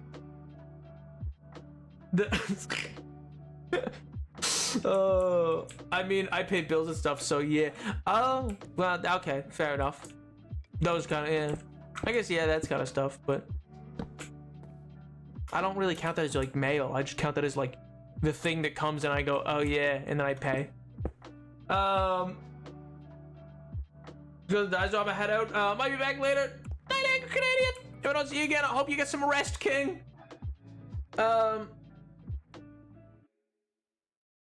Bro, did you find the Star Platinum of spiders? I don't know what kind of spider it was.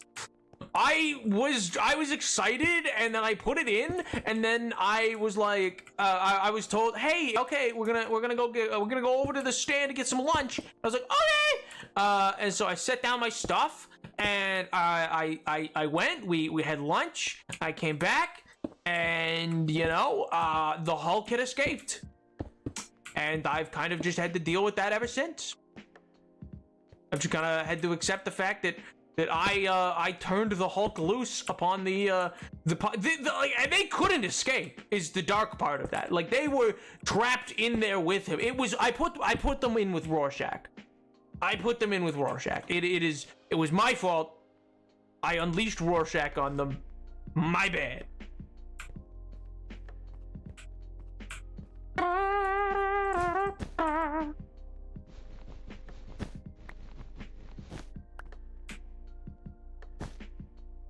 No, that's too thin of a look.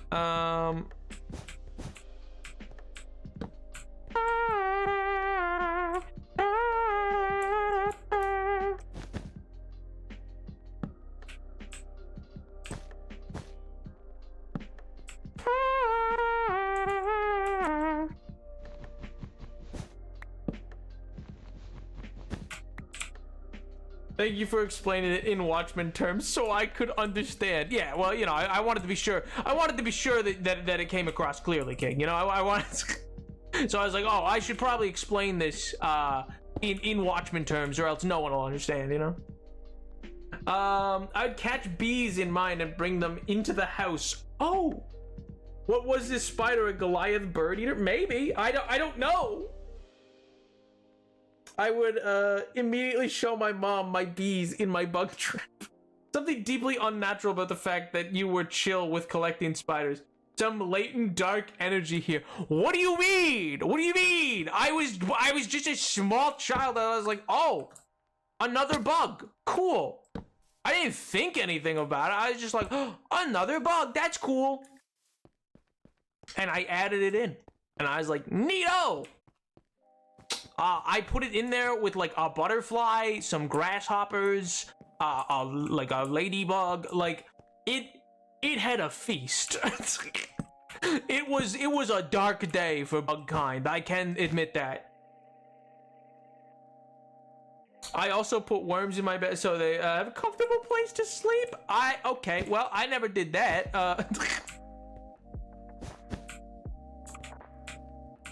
Man. The fact this doesn't quite line up is ever so slightly bothersome.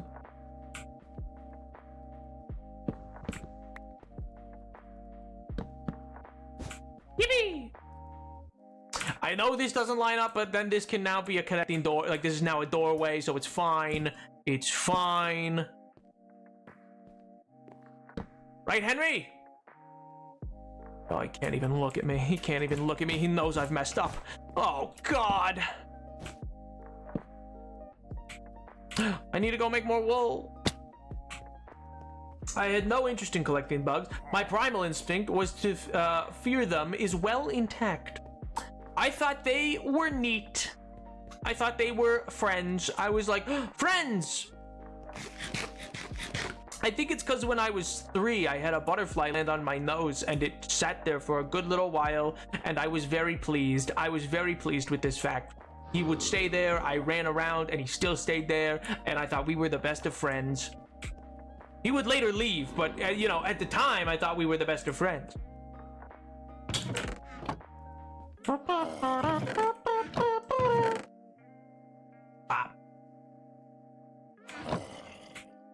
When I was a big of the three, I had a butterfly land on me. Hey, yo, Pog. They're very cute.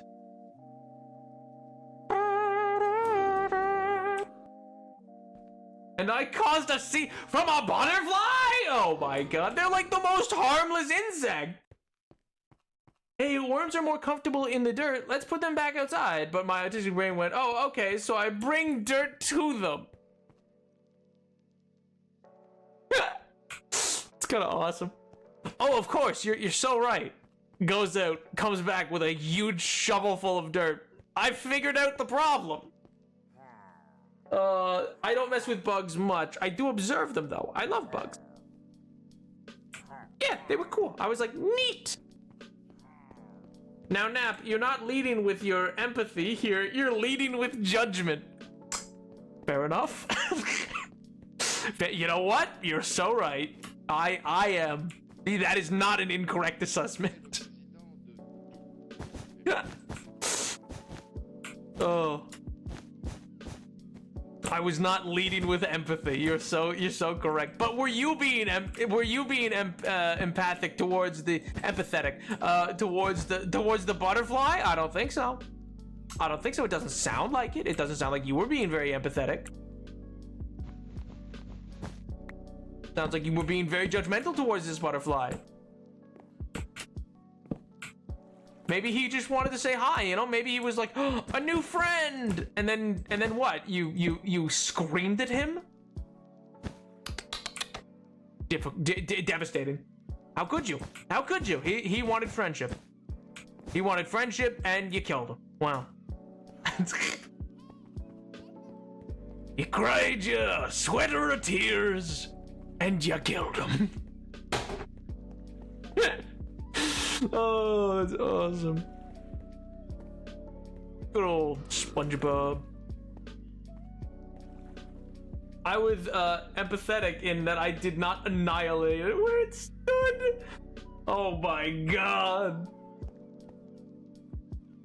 Hey, maybe Ruba cried for joy. Ruba cried from joy. You don't know. True.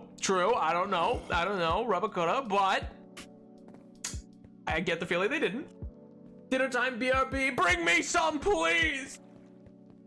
I've actually accidentally became known as the Bug Lord in my Final Fantasy XIV free company because, to put it lightly, I won't shut up about the bugs I see each day. I mean, that's just based. That's just cool. I know for a fact that I did not. Hey, well, you know, they were trying to give you an out. They were trying to give you a way out of this situation. I caused it no harm, however, I was not pleased that it landed on my person. And you know what? Valid. You know what? I'll give you this. Your space was invaded, and you were displeased with that fact, and that is allowed.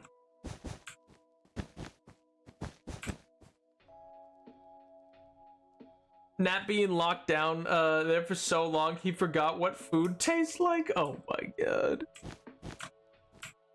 It's true. I'm locked in the perpetual prison that is streaming. I can't leave this room. I haven't been seen by friends or family in over 3 years. Oh my god. You know, if we hit that... Wait a minute. Is he in chat right now? Never mind.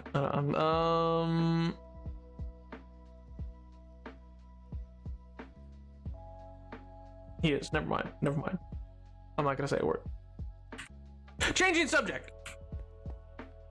Read my previous... Will do, King. Will do. So I had a bunch of dirt in my bed, and I slept on the floor so they wouldn't get crushed, but I walked and ended up back in my bed, and I was late to school the next day, and my mom was trying to clean the dirt out of my hair. That is some cartoon shenanigans. That is crazy. That's like, yeah, that is cartoon level shenanigans, dude.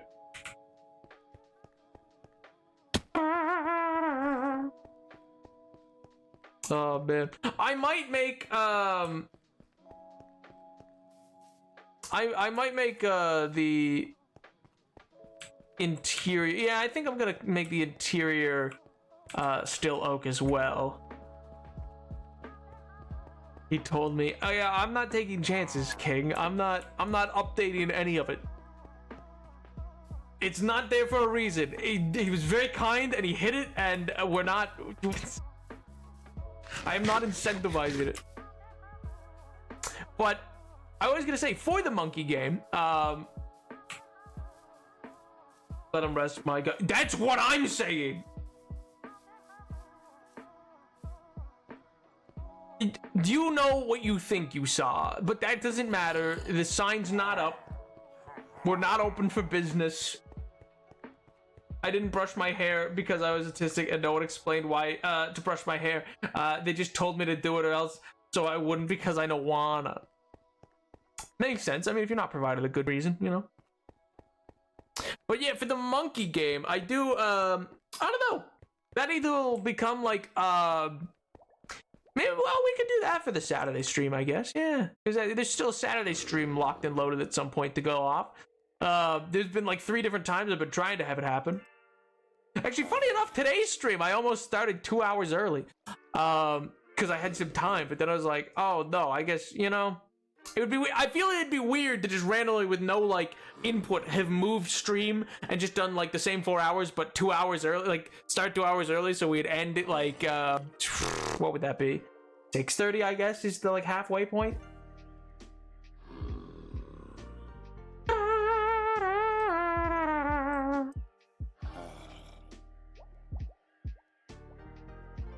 Wow. So not to take over everything, but now that I'm back, can we maybe cycle Tomb Raider back into the list of stream options? Yeah, dude. Absolutely. It literally hadn't been cycled in just because you'd asked it not to be. So like, yeah, if you want it cycled back in, it could absolutely be back.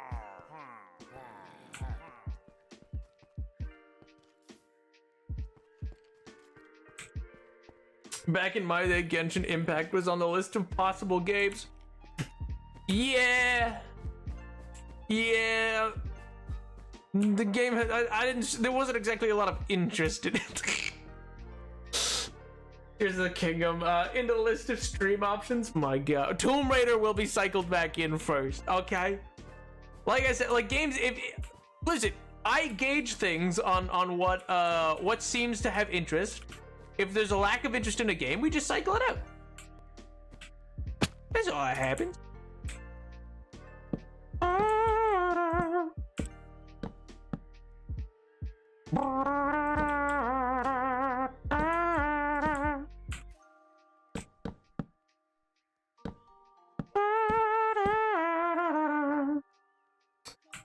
The children, me, yearn for Tears of the Kingdom. My god. Brother, I don't even think you were there for most of the Tears of the Kingdom streams.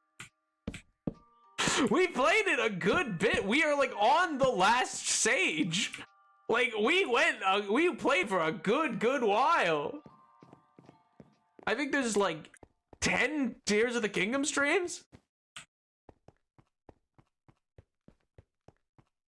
Where on the list would you say Hylix's nap, considering 4 of us want it? Well, it's in the rotation for like so Tomb Raider has already been a sub goal and was like a goal that was hit. And so that one's like that game is happening. That is like a thing that is absolutely happening versus games where it's like they're cycled into the list of like possible games for the future. Currently, I don't think I'm gonna be doing. I don't think after with that last one that just passed, like on the roster right now is now Monkey Game just got added. There's Tomb Raider, Batman Arkham City, and Fallout New Vegas. Plus Minecraft and Hades and Stardew Valley are also all on the go, and Tears of the Kingdom are technically on the go. So like right now I'm looking at finishing games before adding new ones because I don't want to like be like, yeah, we're gonna play this next and then like not have it come up.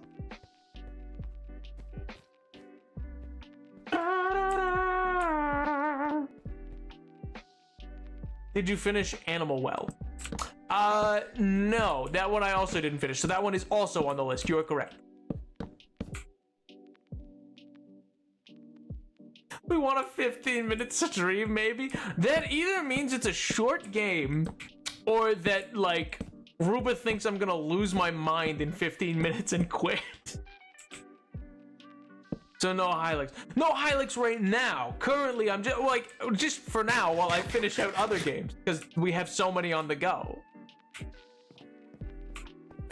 I don't want to make promises to games where it's like, I can't, like, I'm not gonna get to it for at least like a month. So it's like, I don't want to you know, everyone wants to see Animal Jam. Yeah, everyone wants to see Animal Jam. I'm hoping, I'm not gonna make any promises, but I'm hoping with how I've arranged things for this year and stuff like that, that like Wednesday streams can make a comeback. Because I'd like to do more streams. I'd like to stream more. I really enjoy streaming, so it's like, I just think Marvel vs. Capcom might get overstimulating for you is all. What's that meant to be, huh? What's that meant to be? Oh my god! Hey, if we could make a stream out of Wii Sports, then we could make a stream out of anything. That stream was so fun. Actually, I had so much fun with that stream. I was losing my mind. Oh my god! I had to like rearrange my room so that I could actually like stand and like have the Wii connected in and like swing around because I had to play tennis and boxing and baseball. Golf. Almost forgot to put the wrist strap on, so the golf nearly took it out of my hand. Oh god. Nap, have you ever considered doing an editing stream where you just stream your editing process of a video essay you're working on? I assume that'd be really boring.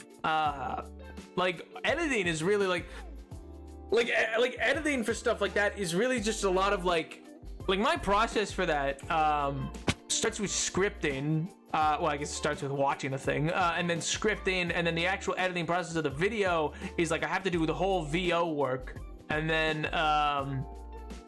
after that I'm finding things that work as good like B-reel to what I'm saying, trying to line things up. So usually it's to do with whatever I'm talking about the most, but then also finding additional clips because I can't just cut a movie up and upload it because someone will copyright me. It needs to be transformative media. I know some streamers do it. That's true, but those are streamers who, like, I feel have a large catalog of stuff. You know what I mean?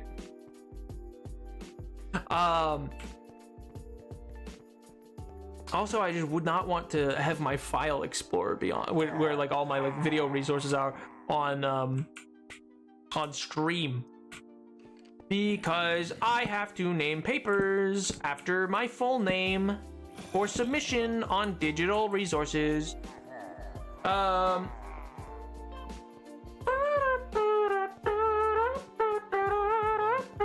mean, I'd love it because I'd love to play with you, but I don't think you'd get 4 hours of content out of it. Is Wolverine in it? Is Wolverine in the game?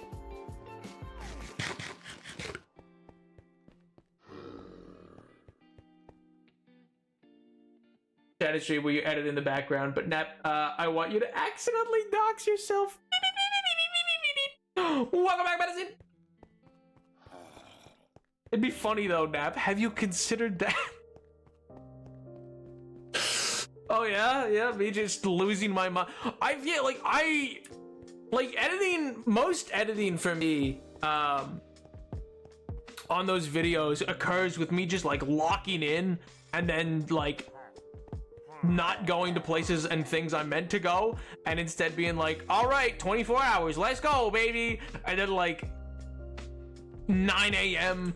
till like 3 a.m. is just editing. And then I stand up and I go, ow, my back. Most of the main X-Men are. Wolverine is absolutely in it yet. I mean, that's perfect. That's plenty of content right there. I'll just stare at Wolverine and I'll say hubba hubba, humana humana, you know? Easy work. Would you ever do a 24-hour stream / subathon? Yeah. Yeah, I'd do it. It's something I'd absolutely do. I'd like probably limit it to like, yeah, the 20, like I'd do it for like 24 hours kind of thing. I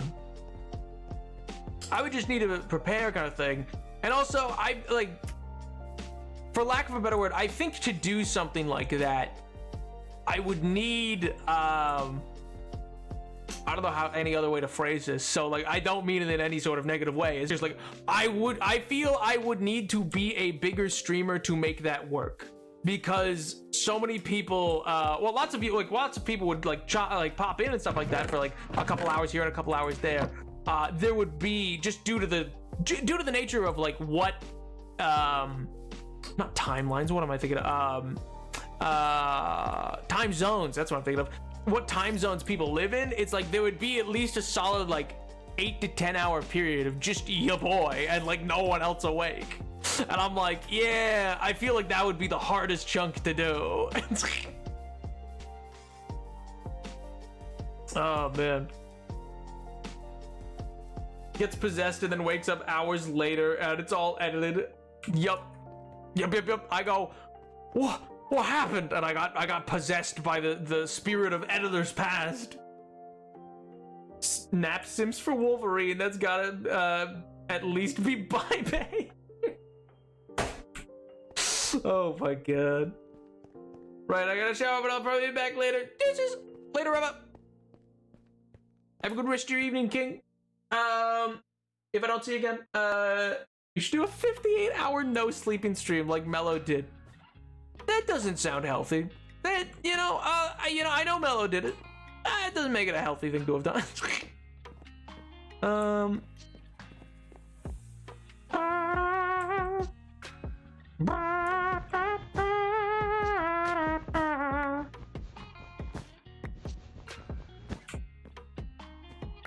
Alright, we're gonna put that there.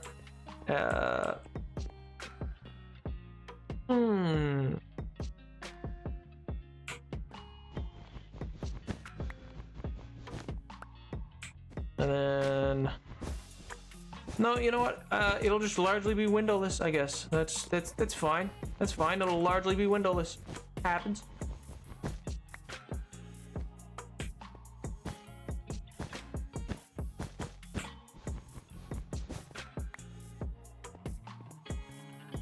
"24-hour Hitman stream, Nap, you would be guaranteed 1 constant viewer." King, I think you'd fall asleep. Cause like listen, I could guarantee you in a 24-hour live stream, I think I could go a solid 12 of those hours on and like very much engaged still, you know what I mean? Like I think for 12 of those hours I could have a solid enough content lined up and like be on and engaged. But that back half, oh dude, I think it'd be brutal. I think it'd be brutal, especially like if streaming alone. Like my voice would probably give out as well. Oh, was that a thunderstorm? I'd need so much throat coat, dude. It'd be crazy. I'd just be chugging tea constantly. 4 constant viewers. I like the slash bit. Like you're like, I'm not committing. I truly won't be there, Nap. Don't take this as real. I like that. I love that. I love it.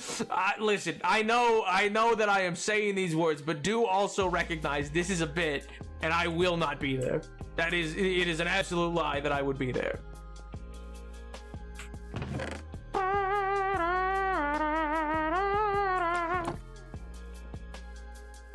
I gotta sleep sometime, Nap, but you would probably get a constant 1 between the 4 of us. That's true. That's true. Hey, man. Can I help you? Wow. Idiot. Idiot. Stinky. Why was he alone?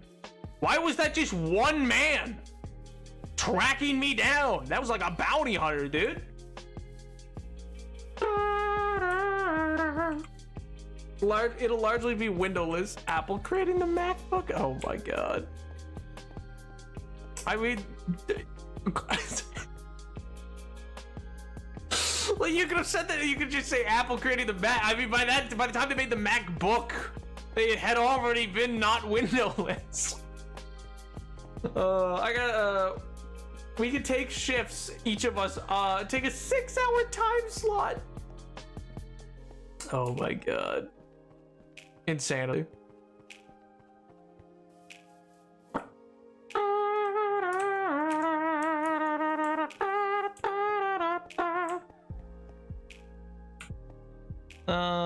Where is mein shovel?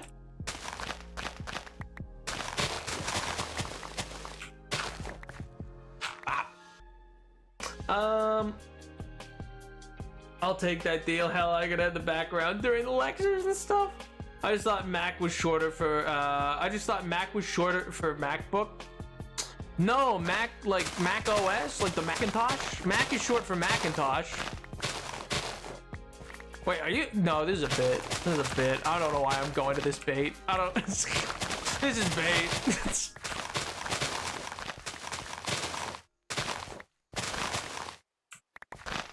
It's not a bit. It is absolutely a bit. Tyler, there's no way.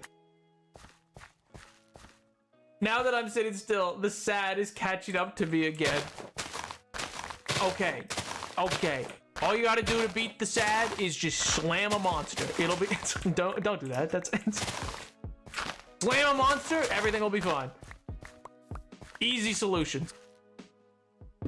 With this one simple trick. Everything will be better. Oh my god.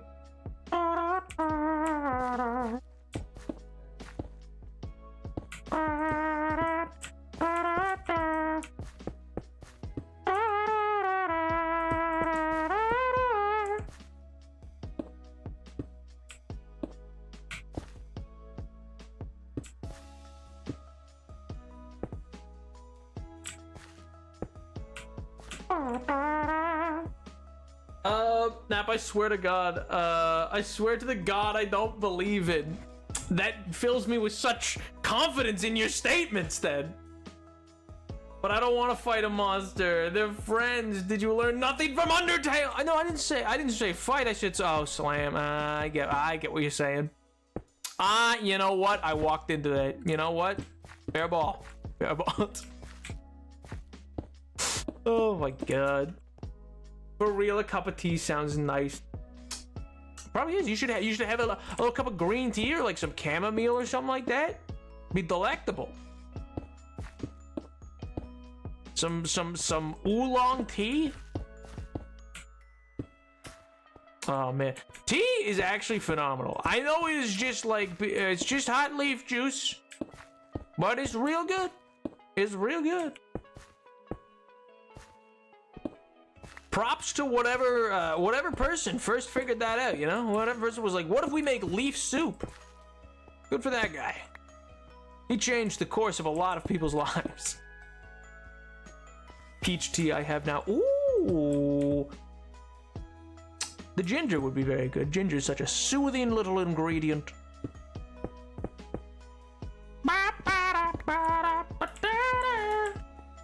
All my favorite flavors in one tea.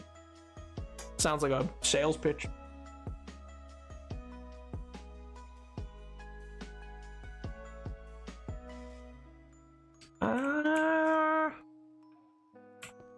Is this too? No, it's fine. It's fine. I was like, is this too patterned? It feels a little too patterned. But I think it's working. I need some more stone. And I need to sleep. It's nighttime now. We're gonna head to the Nether soon because I need to go there for some materials. This has been a solid like basic build. It's still, I mean, obviously it still needs a lot more detail work and to be messed around with a lot, but I'm happy with the direction it's going. Because, yeah, I want that first thing in to just kind of be like, because, you know, you're coming into a town. It's like, oh, well, there's the first stop is a random bar. And we could put, I don't know, we'll put someone in there. At some point, once we actually start populating the place with villagers.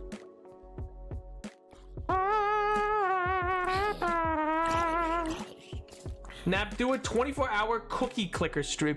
We'll do a 24-hour baking stream. Where I am just baking different things for 24 hours. Many dishes. And we'll finish each one, and then it'll hard cut to just me in utter silence eating the dish, staring off into the ether. The first time we'll be talking. The first time it'll be like, wow, we made this thing. And slowly but surely, as I go mad, it'll just eventually just be me eating like a biscuit, just like...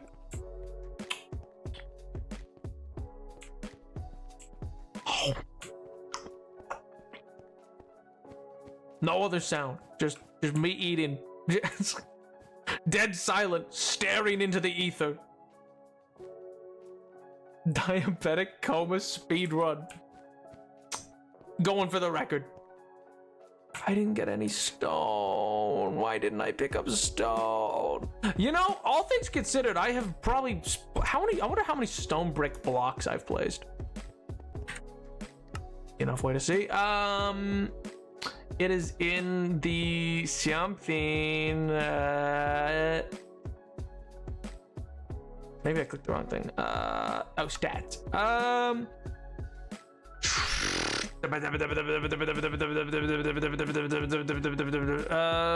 Did I sneak time? A couple days sneaking. No shulkers. Raids 1 raids triggered 1. No player kills. Plants potted 7. Number of deaths 0. I've jumped 646,000 times. Oh, cool. Nap, it would be fun if one of your goals with this world was to do every achievement. I mean, that is technically. I mean, most every achievement. There's some that I probably won't do, like you know, having the thing go off, the totem. I would like that to never have to happen. Water taken from cauldron twice. Time since last rest. Time since last death. Okay, so I've never died. Oh, so times played. Okay. 36. We've done 36 days worth of play on this world in just about a little over 3 years. Cool. Interactions with blast furnaces. Interactions with campfires. Huh. Neat! I thought it would tell me how many stone bricks placed, but I guess not. You gotta trade with a villager at world height. Oh yeah, you do have to do that.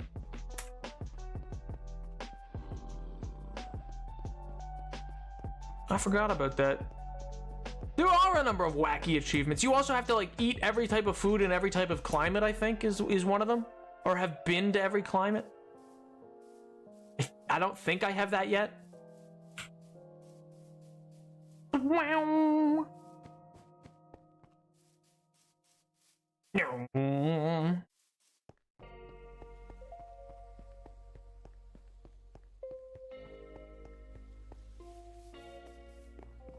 No, I'll store everything over here.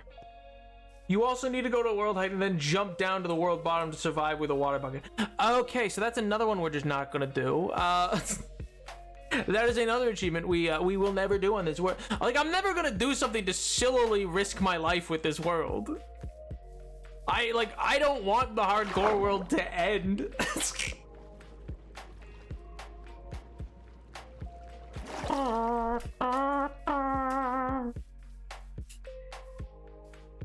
That's like one of those things where people like join Twitch chat who have never been here before. They're like, jump from that mountain, water bucket jump, do it, do it, do it or I will unfollow. And I go, okay.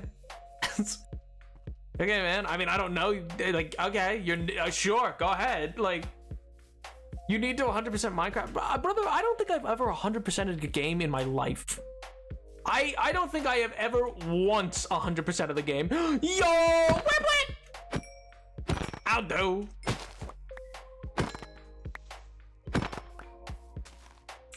Do it, Nap. Just do it. What are you, Shia LaBeouf? What is... What do you mean? What do you mean, just do it? Bop, bop. I'll slap that in there, and that in there. You have more than one totem, right? Yes, I have 2, I think, maybe 3. All of them from that raid, but yeah. That one raid ended up being just very, very prosperous for old Napoleon, you know? Bop, bop, bop, bop. Bop, bop, bop, bop. Okay.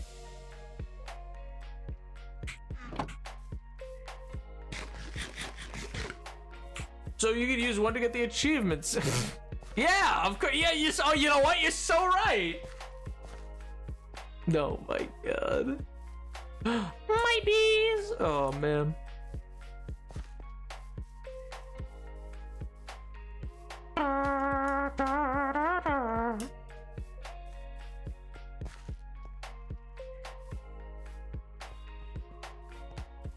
No.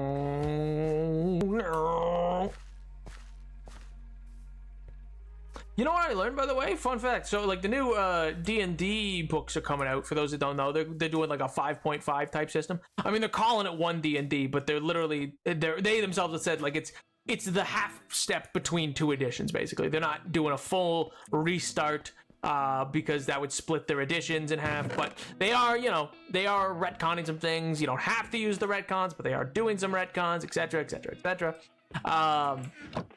And so some of the material, you know, some's good. I like some of the changes, but some of it's so weird. Like they've removed all like, so now in the core player's handbook, there's no like half races or half species, subspecies kind of thing of like the half elf and half orc and stuff like that. They're like, nope, none of that, all gone. And that's such a weird choice. Oh, don't get me started on 5.5e. It's such a messy situation. It really is, though. Like, that, I am getting used to it. Like, it's just crazy. Like, some of it I like. Some of it is just, why did you make that choice? Oh, man. I dislike what they've done with Drow, which is just, like, to baby out and not do anything. They've decided to not, like, I would have been fine if they wanted to retcon them. You know, I would want the retcon to be cool, but, like, I would have been okay with it. But it's weird that they've chosen instead to just be like, we're just not going to do anything. We're just going to say they're there and not give you any lore on them so that nobody's mad. Also, I am a great man. Went on a bubble tea date. Ah, dude, with my friend. Oh, that's cute. Me and plushies we recently bought. I might show a picture in the Discord. Yo, dude, that's so cute. Well, congrats, man. I hope that was fun. I hope it was big pog.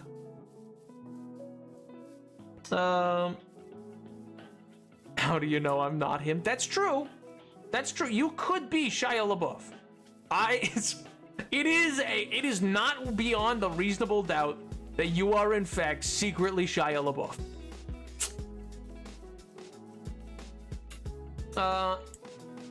If you have a parrot, an easy one, you can get it looking at a parrot through a magnifying scope. Same with looking at a cat. You and MJ are both such little achievement hunters, and it's such an interesting thing to me. Cause like that's something I just never engage with in games. Like achievements will happen, I'll be like, huh? Oh, that was an achievement? Oh, cool. And then I'll move on. I like never once have I ever like hunted for an achievement. It's such like a foreign concept to me.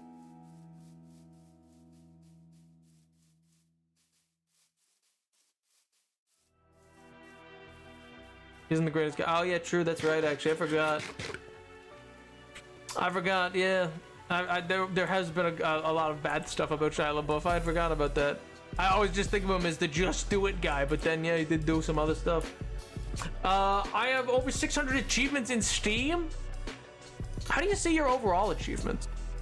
Now I want to know. Now I want to know how many overall achievements I have in Steam.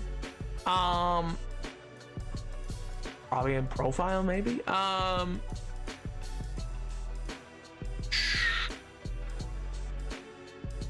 I have 129 games. Okay. Didn't know that. It's on your profile, probably. I like that you say probably, like you're like, I've no idea, but it's probably on your profile.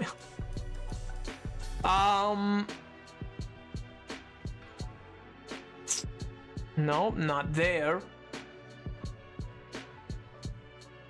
Maybe badges? No.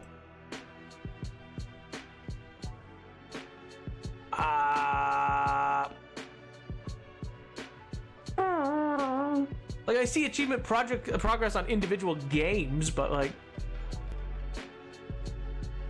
content maybe?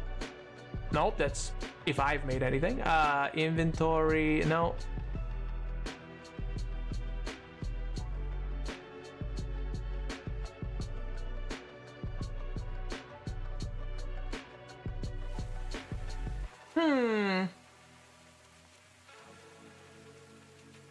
Showcase on my profile, so I don't know if achievements are there if you haven't put them there. Okay.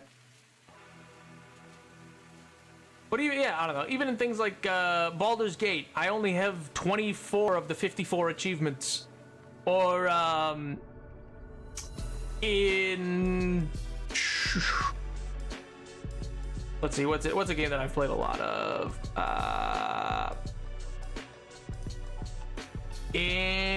I'll look at Rome 2. Yeah, oh my god, there's 188 achievements in Rome 2. Oh my god, I only have 40 of them. That's crazy. I didn't know there was 188. What are the 188 achievements though? What if I'm shy of above, but the version of him the do it, just do it, that's no problematic stuff, but I just the meme. Fair. Hey, yo! Tyler, thank you so much for the gifted, dude! If you want to be stuck as a Nike spokesperson forever, oh my god.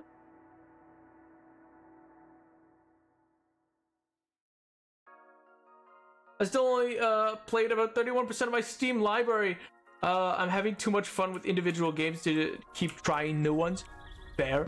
I tend to just like zero in on individual games and just like hammer into them.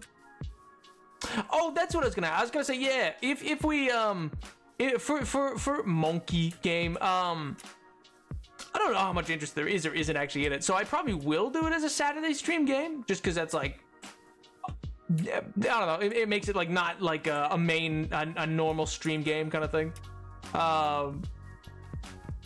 But yeah, would you? I'm thinking I'd probably do that. I'd probably, for when we do the Saturday stream, I'm thinking I'd probably do it like in the morning, just because it's like an early bird stream. That's like gives a chance to people who follow me who are like not in the East Coast or like the continental North America, because apparently there are people, which is always blows my mind. But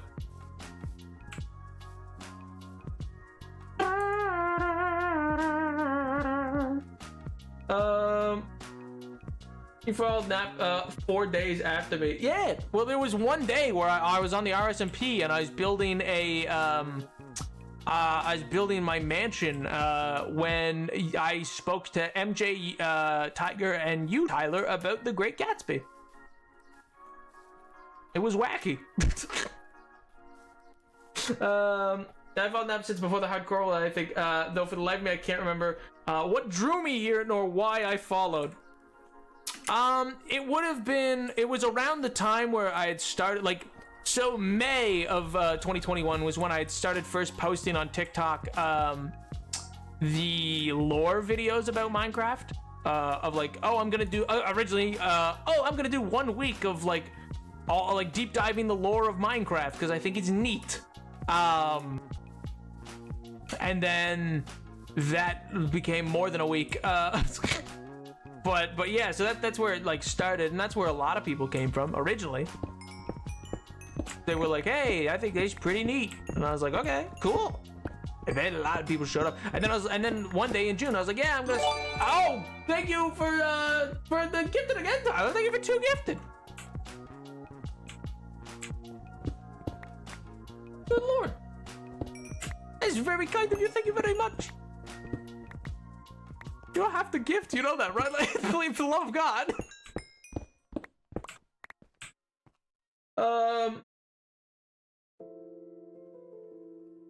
Nap, one of the most dedicated fans, little old me, is in Britain.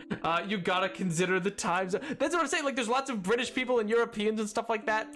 And so I've been like, oh, if I do something like earlier in the day, like morning for me, that's like afternoon, I guess, for British people and for like Europe. And so I was like, oh, you know, I should do that. So that it's not like always like, yes, stay up incredibly late to watch hardcore Minecraft, to watch streamer go brrr. Bop, bop, bop, bop. Needed to make torches, so I was like, oh my god, I actually don't have any I don't have any coal because I've been using kelp for so much. There is a bed up there, so I should try to run to that. Actual cannibal. That is an old video. That is an old video reference. That thing came out in like what, 2011? Maybe a little later, maybe 2014, but I think it was like a 2011 meme. That's crazy. I love that my Portuguese soul needs it. See, that's what I'm saying. I'm like, because I always forget. Like, I'm so used to like the people who watch just being like, you know, from America. And so I'm like, oh, okay. Well, I guess Ed Medicine and Edward and stuff like that from Canada. And I go like, oh yeah, you know, Eastern Standard Time works. And then I'm like, oh right, there are people. There are people outside of that group. There's people who watch, like, at least according to Twitch statistics, there's people who have watched from like Australia, and I'm like, huh? What do you mean? It would be like tomorrow for them. It'd be so late. Nap, I will always remember our first convo was about the Flash, and well, if you know, you know. Oh god. Yes, I remember our first convo. I was so excited at first because I was like, oh, somebody wants to talk to me about comic books. And then it was just the most horrible conversation imaginable. Oh my god. It was unhinged is what it was.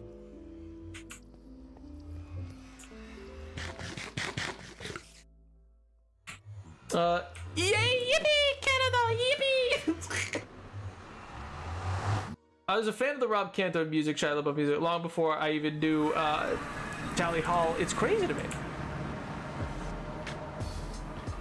That makes sense. I mean, interesting. Yeah.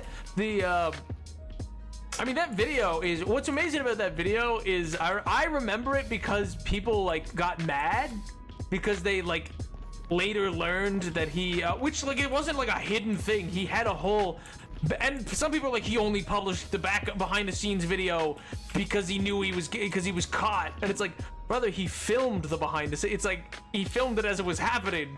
He wouldn't have filmed it if he never intended to talk about it. Cause yeah, people weirdly got like mad. They were like, he tricked us. He pretended like it was him doing all those voices, but in fact, it was not just him. And I was like, well, yeah. It was just a really well done edit at times.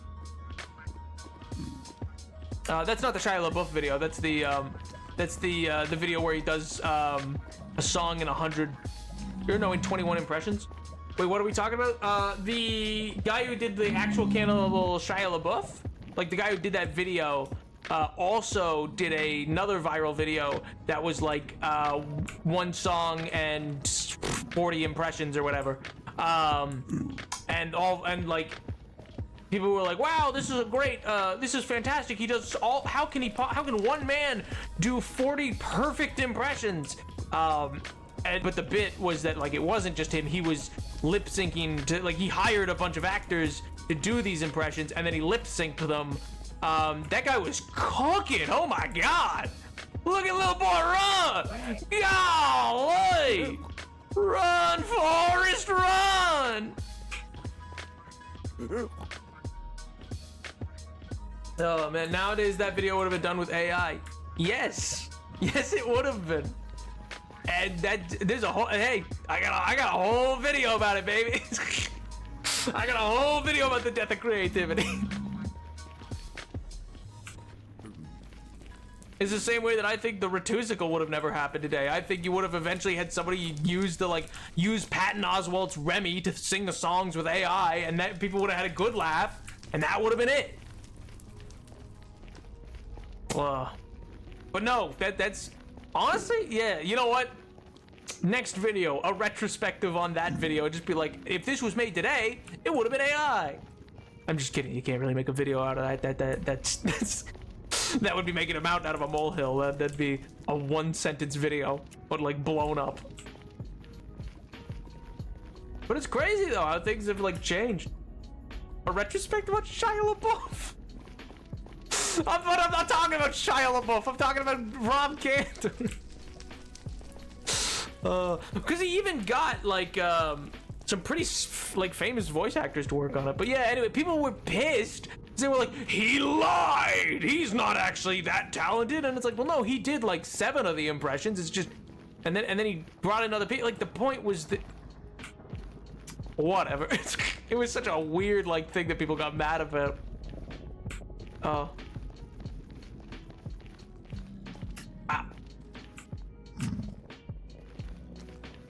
It's the same way that with that robots video that I made, one of the funniest things about it is I cut out so much. Did I almost fall into the doom and gloom? Okay, good. No, I didn't. I cut out so much like theory and like more of the like the crunchy stuff that was just like, because it didn't make for good content. It was cut for a reason. Didn't make good content. Like it was the most I did was like the neoliberalist section, but like actually getting into it and getting into like, oh, does this movie argue for a sense of radical democracy or does it not? And what is radical democracy? And da-da-da-da-da. And like, how do you approach that? And like, how do we guarantee human rights in a world? And it just went on and on and on and on and on. And I cut out so much of that because I was like, okay, this is getting bogged down. This is losing the plot. I need to do it this way. Give us the 4-hour Snyder cut. Dear God, nobody needs that. Nobody in their life needs the 4-hour did he radicalize you supercut. I promise you. But my point is though that there's so many comments that like it's funny to me how many comments are wrongfully assuming things and or like maybe all this proves is that capitalism is a good thing because if it was a free market then none of this would have happened, and because it's one company that means it is not a free market, or it's like so your arguments for liberalism and not to fight, lame, dude. And I'm like, no, that's not the argument at all. But it's just interesting that like if I had taken the time to explain the theory, I think the video wouldn't have done as well because it would have been too crunchy.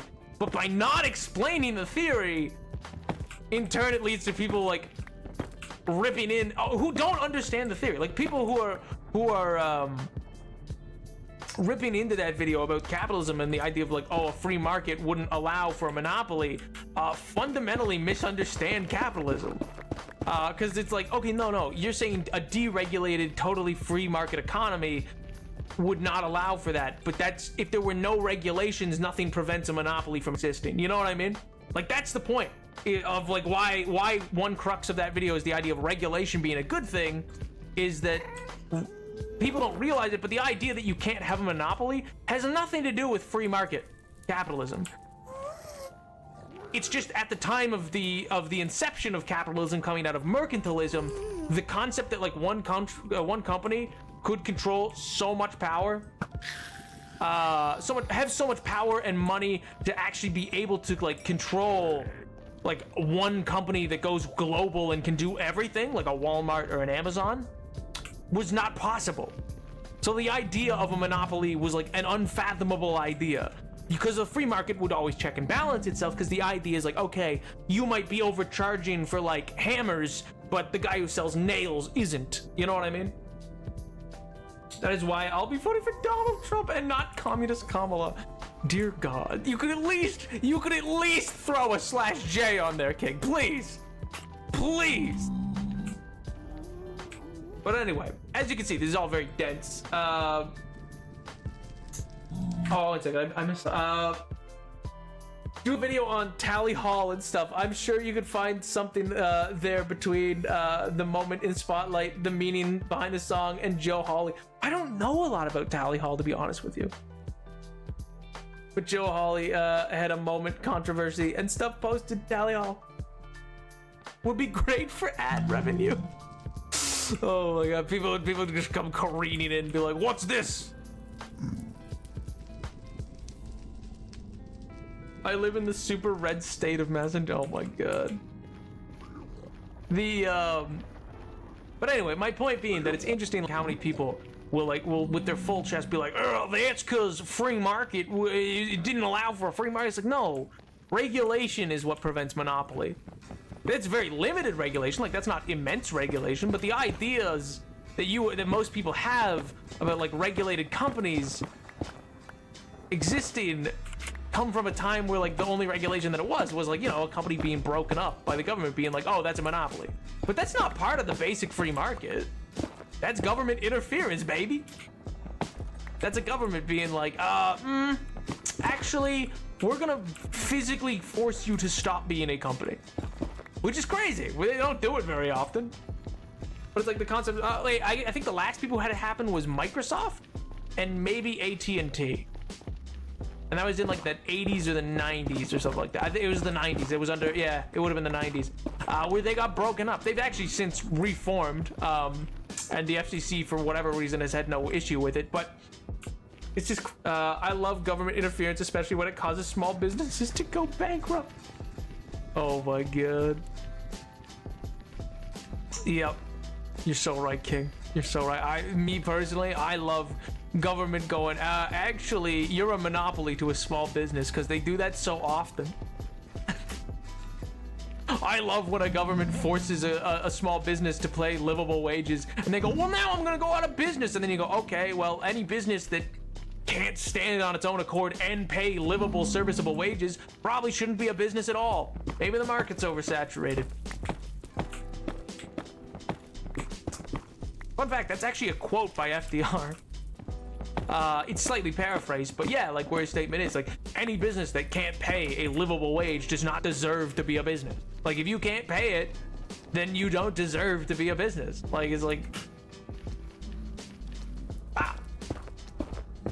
be a megacorp and legally have the ability to kill my wife. Me too, man. Me too. God, I love Mickey Mouse. He's so funny. You ever hear that little voice? He goes, oh! Oh, what a guy. What a little scamp.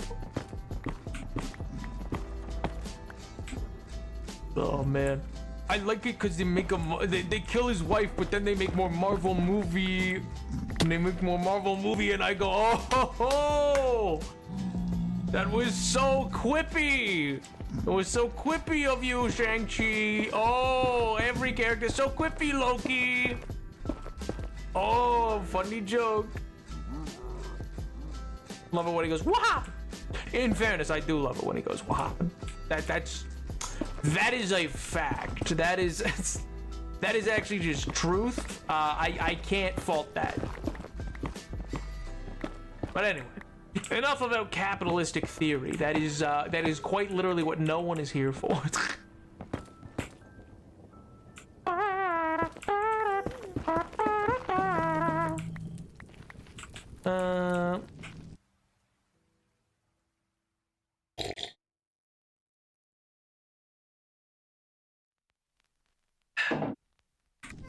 If company bad for killing wife, then why are they still in business? Exactly! Company would not be in business if it were bad to kill wife. That's legit. My favorite part is when Disney had the Deadpool actor at Disneyland make fun of the dude's wife dying. I'm sorry, did that happen? I don't know if that actually happened or... Oh, hey, look, a little kitty.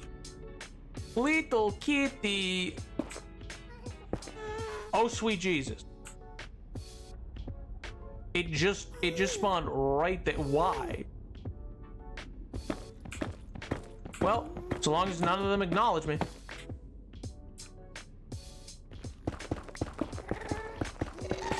Oh, he acknowledged me. Please don't acknowledge me. Why are you like this?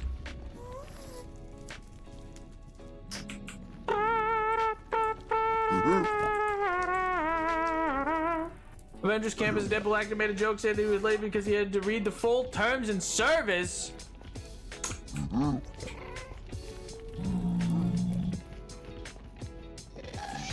I mean, I'm not gonna lie, that's kind of a good bit. I'm not. I mean, I'm not gonna lie, that's kind of a good bit, and arguably more of a dig at the company. It's not really a dig at the people. It's more a dig at the idea that like Disney's in the wrong.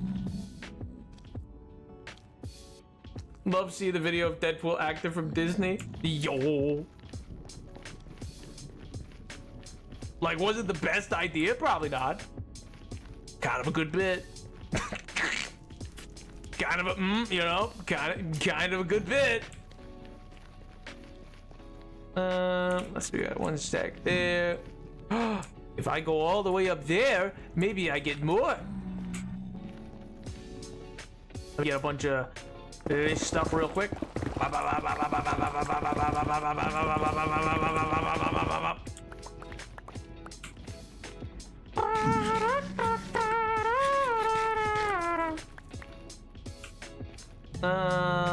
will need more. I will need more than that. I should be using this one because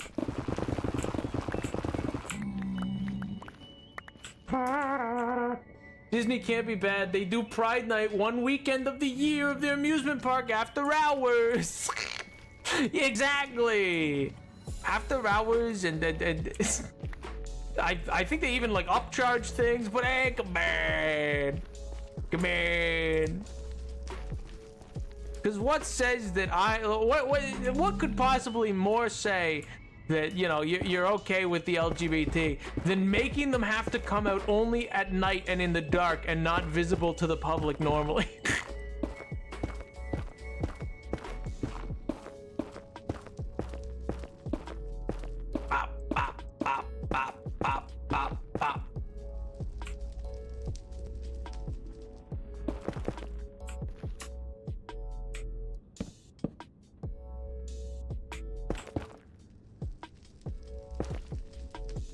Oh, I thought this was gonna be more of an overhang than it is. I thought this was gonna be like another level, but it does have some of the quartz that I need. So yippee yahoo!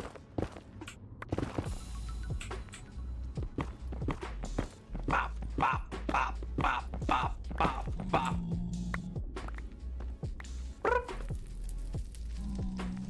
To be fair, I do that anyway. So, oh my god. Like, why go out during the day? That's where the people are. Yuck! Oh my god.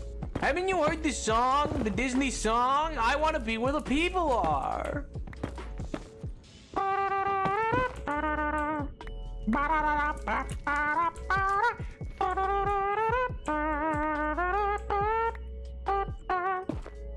When is it my turn? Wouldn't I love to explode you're up above?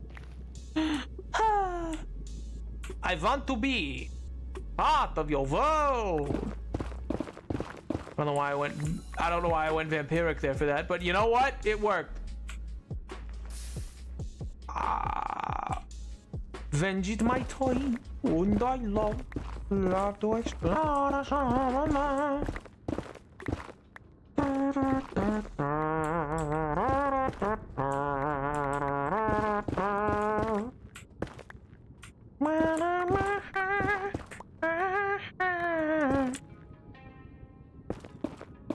Put out a bunch of catch area. Bop, bop, bop, bop, bop, bop. Waving. They had Stitch dance to Chaperone. They must love gay people. So true. So true. Have you guys got a favorite Disney song? Yeah, probably if I think about it. Yeah, I can think of one or two, yeah. I mean, like, I'm a big fan. Like, some of the ones that I like are like ones that are not particularly like good jams. Like, you know, out there, like a lot of Hunchback of Notre Dame is really good, but that's just because it's really well arranged. Like, it's just like a really well composed series of songs. More so than they're like particularly like fun to listen to.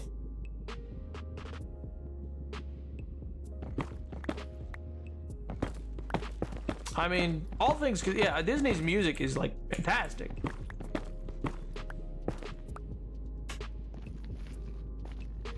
I don't particularly listen to it on the regular, but it's pretty good.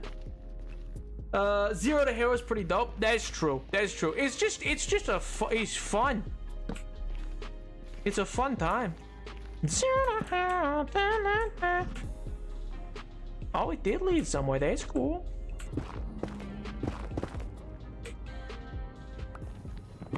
Bop.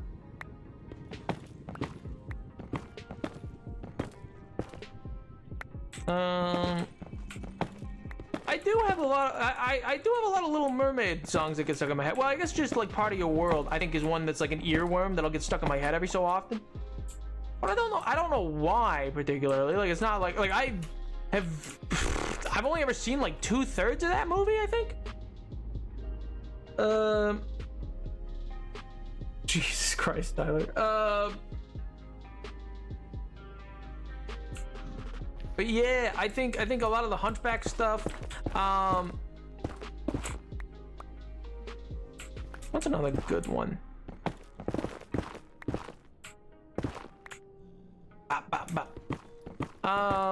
I mean, the music of Treasure Planet was really good, but it's not really. I don't know if that counts as like a Disney song. You know what I mean? It's like it's good, but it's not like in the world. It's not like they're not singing the song themselves. It's like just the music used for it.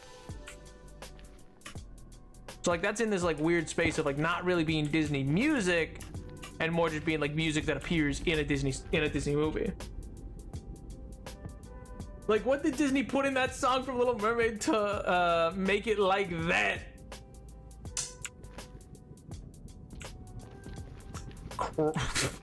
I can't say. I was gonna say a word, and then I was like, no, I can't say that. I don't know, man. They made a deal with the devil. I'll tell you that.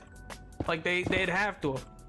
It's also particularly there's an artist or a composer that I watch on TikTok occasionally who explores like the musical theory behind some of that music and stuff like that. So it's always very interesting to have him like pull apart like Alan Menken songs and stuff like that. Because there's always so much thought behind them. Part of Your World also has a real like when put into like a minor key has like a real like Les Mis vibe to it. It's interesting. It definitely becomes like a lot more like villainous in that capacity.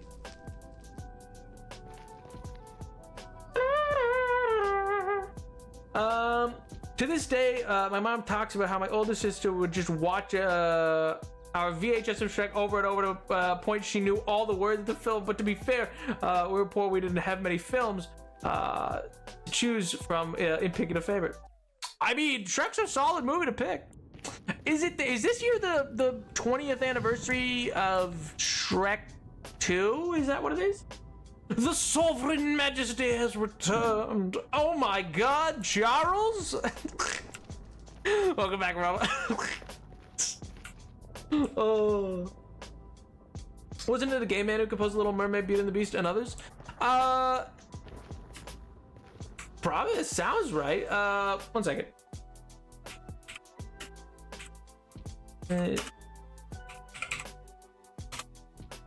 Yeah, it was Alan Menken is who I was thinking of, who did the music for it. I don't know if Alan Menken is gay. He might be.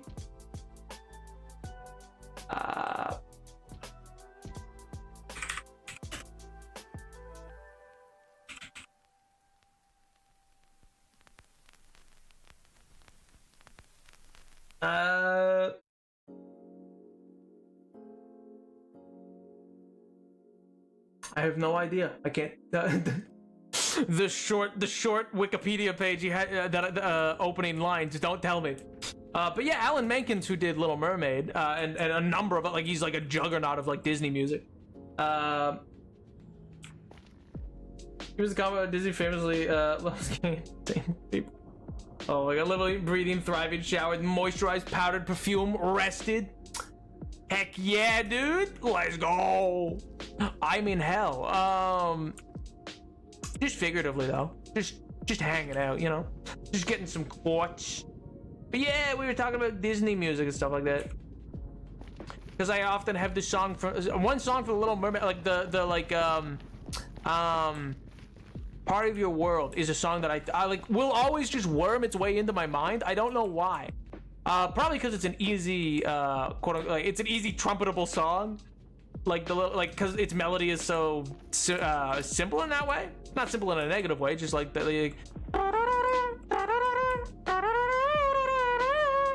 like it's just easy to do that. So I find it often will just like worm its way in. Very mindful, very cutesy. My god. It was Howard Ashman, not Alan Menken. Who did the music for Little Mermaid? Oh, that I was thinking. I was like, oh, okay.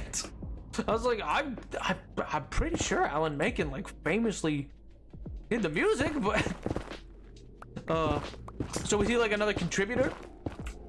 If so, interesting. I know the original book of The Little Mermaid was written by a gay man. I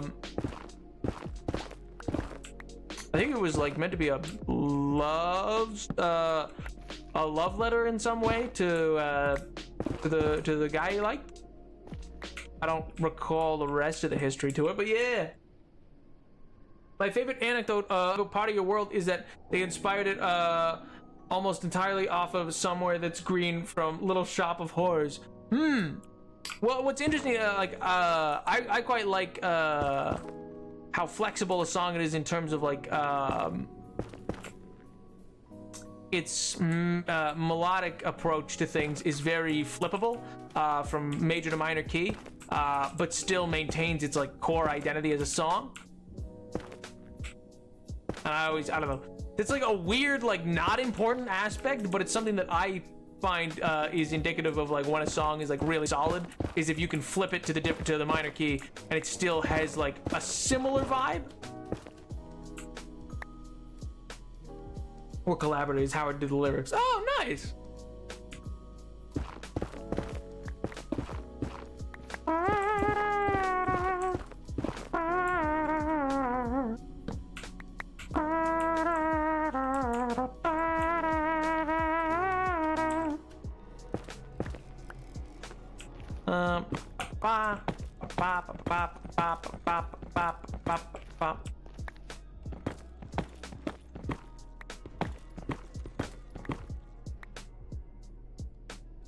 If you listen to the final line of both Part of Your World and Somewhere That's Green, they're almost identical in terms of melody. Ooh.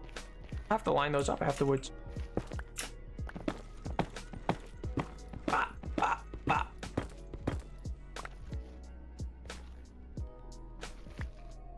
Oh man, it's the same way that like one of the reasons that I like Hellfire so much in Hunchback of Notre Dame is because I like that they flipped the script in terms of giving the villain the I Want song, because like Disney like very famously has like an I Want song in every one of its musicals, and usually that's like for the hero.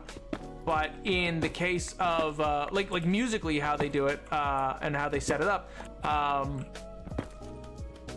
okay, well that's just dangerous. I'm just not gonna go for those ones. Musically, how they set it up for Hellfire in Hunchback of Notre Dame, it is the I Want song of the whole thing, but it's also flipping between major and minor key constantly at certain points where it's like, because it's meant to be this torturous like flipping of soul kind of thing, and I think that's really neat. They also same with like there's so many like, little things like that, like in Cruella de Vil, where they end out with Cruella de Vil is a fourth note spacing that's called the Devil's the Devil's Key, and that's what they end up writing the song in its finished version, which is fun because, you know, it's Corella Deville, like Devil, yeah. Yo, MJ, outdo. How was your hike, Tyler? Nap went hiking? Yeah, like a week ago. Tyler's asked me about it every stream since for some reason. I just think the structure of the line of the hum of the tune of the Far from Skid Row. I dream we'll go somewhere that's green. Oh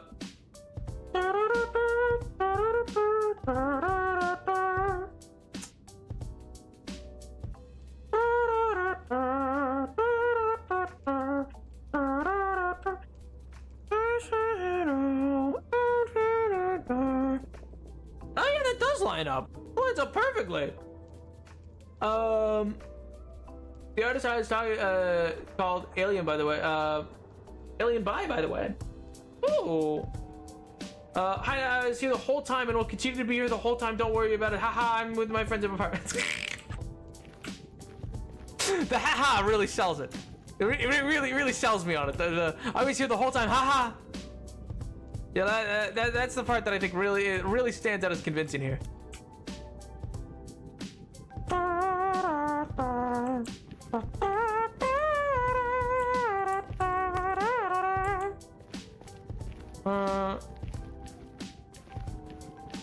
Yeah, no, I think it was down back this way, and then I must have built up to it. Yes, I did. This right here. So I built up to it from. Then it is back down here. Then it is over here. Then it is down. Then it is over here, and here's hoping. Yes, okay. I was like, please tell me this is the long stack, and if it's not, then I'm going to fall. Ooh, eh. Has been auto-clicking cookie clicker past 16 hours. Good God. Good googledy moogledy, dude. Told you. God, I'm so smart. Well, yeah, but that was never in question. Not nap skipping my huge mess about Trans Little Mermaid. I just skipped to the artist. I'm sorry, I didn't see the first bit.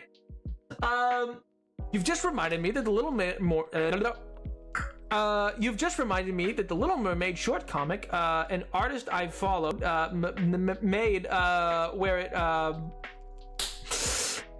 an artist I followed made where it relates to the Little Mermaid and experiences Ariel's faces to trans people and reimagines the plot as what if Ariel was actually a trans woman, which I think is pretty dope and a neat idea for a YouTube video essay looking for queer messages in Disney film and subtext.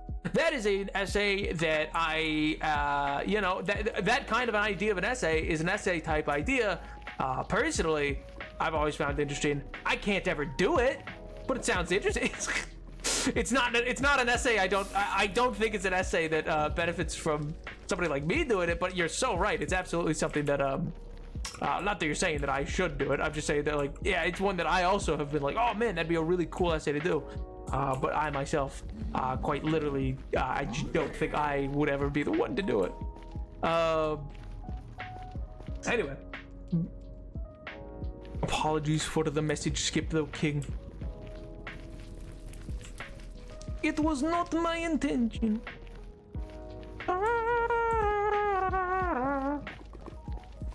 You know what? One of the things, similarly, actually, of another video essay that'll never be done by me. There's another one movie that I think, I don't know, in some capacity. Why did I do that? In some capacity or other, is like worthy of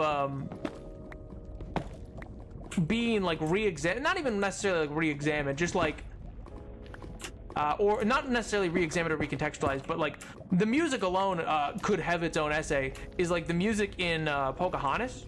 Like, it is probably some of the most, for lack of a better word, like epic and like very like Les Mis levels of musical entwinement that Disney ever got into in like a really interesting way. It's just tragically attached to a really problematic film. Because like there's several songs that are like some of the best like composed work that I think Disney's ever done, and yet it's in this tangled mess. You know what I mean? Accept your fate, Nap. I get your point. What do you mean accept my fate? What is that? Wait. Accept my fate? How? I get your point. Don't need cis head guy coming in talking about the LGBT community and the struggles, right? Yeah. Well, it's mostly just a thing of I'm like I don't think like as much as I can study it and bring it into like my like papers that I've done in terms of like intersectionality and like I think in academia it is a tightrope to walk because it's something that I don't think should ever purely be voiced by like cis het people, but there's been great work done by them, so it's also like I don't know if you can discount certain like studies and stuff like that simply because of their origins. I just think it means you need to add that context. But I don't know. I think it's like in the terms of video essays on YouTube, I don't think I add a lot to that. And in fact, it's more likely that I miss things than that I get it right. You know what I mean?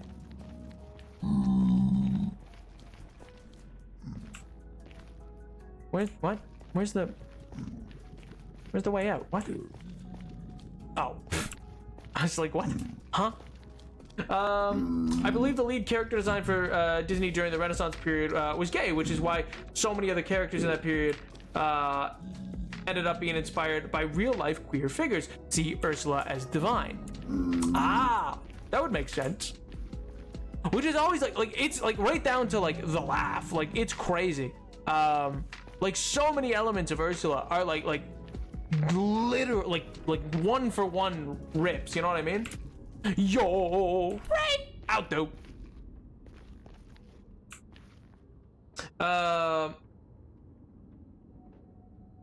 Yeah, it's a shame Pocahontas as a movie is just riddled with ahistorical and offensive representation of real Native and women children, as well as some of the most offensive lyricism I've ever heard, because the composition of the music is generally bit. Yeah, like that's the thing. Is like so many elements are so genuinely like terrible, and yet like the musicality of certain elements is like an impressive thing.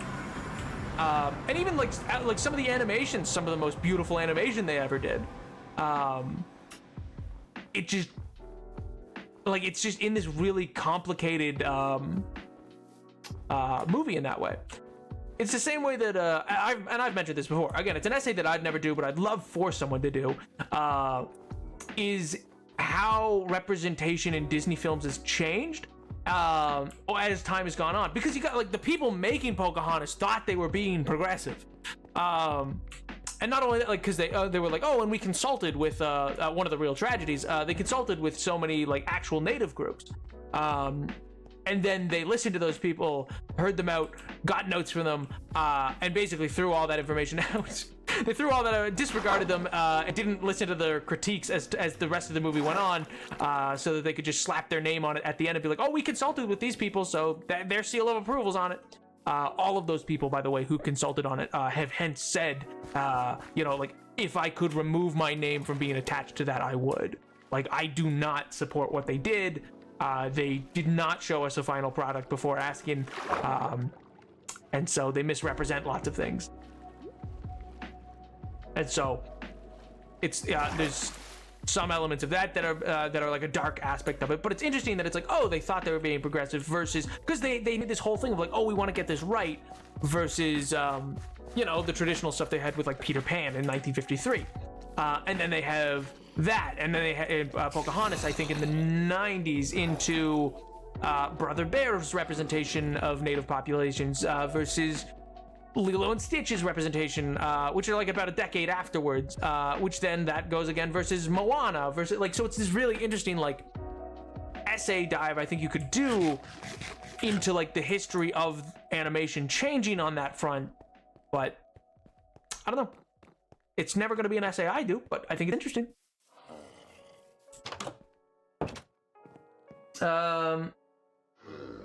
Oh yeah, not saying cis people have no place in conversation. No, I know you weren't. I'm yapping. But when it's more accessible media forms like video essays, it's better to leave it to people and personal experience. Yeah, exactly. Situation to uplift, is that the right word? I think so. These voices and give representation. Yeah, like I think it's like, I don't think there needs to be another another like the white boy giving us thoughts on movies that are not geared towards him, or like the topic isn't. This is merely another mark in favor of Lilo and Stitch holding up as the best job Disney has done accurate cultural representation to this day. Interesting. Do you feel it is more accurate to it than even like a Moana or a Coco or a Turning Red? Not to say that those movies don't have some problems still themselves, but they in Christ's sake, I hate this keyboard. Oh my god.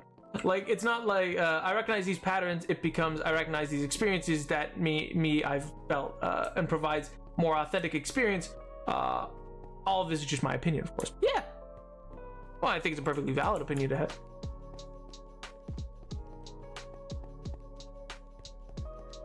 But yeah, I mean, yeah, but Lilo and Stitch is one of those things, and I think one of the biggest benefits was, I mean, I talked about this in the video.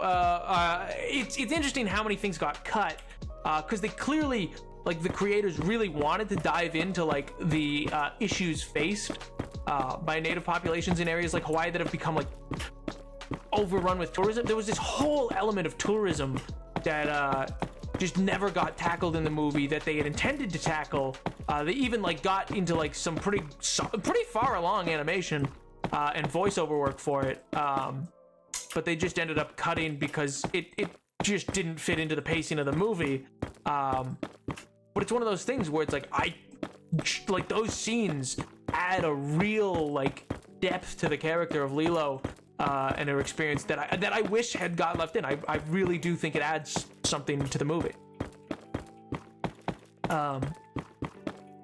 And I don't know, it just recontextualizes so many things. It's the same way that it's like my favorite paired up line is you get introduced to Stitch. I think I say this in the video, maybe I don't, maybe that was in a different script of it, but you get introduced to Stitch and then you get introduced to Lilo, and within roughly I think it's within 10 seconds difference, but it's like within roughly the same 1 minute 30 seconds of meeting that character, you have them bite someone, and you have that person who was bit ask the people around them, does this look infected? And like from like a writing standpoint, it's like, oh, that's such an easy, like, these people are like, you should see these people as connected. You know what I mean? Like these individual characters you should see as connected beings. Their experiences and the attitudes of those around them are similar. Like, that's such genius, like that line does such heavy lifting, but like so subtly that it's like, you like, I don't even think most people would clock it as like being like, oh, that's meant to tie these characters together, but it's like, but it does. It's like, oh, the interpretation of people around them is so similar.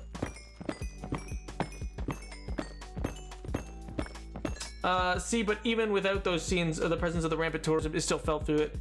Just more subtextual. Yeah, exactly. It's well, because some of the scenes are still there of like they kept, because like that was all part of a subplot of Lilo taking pictures.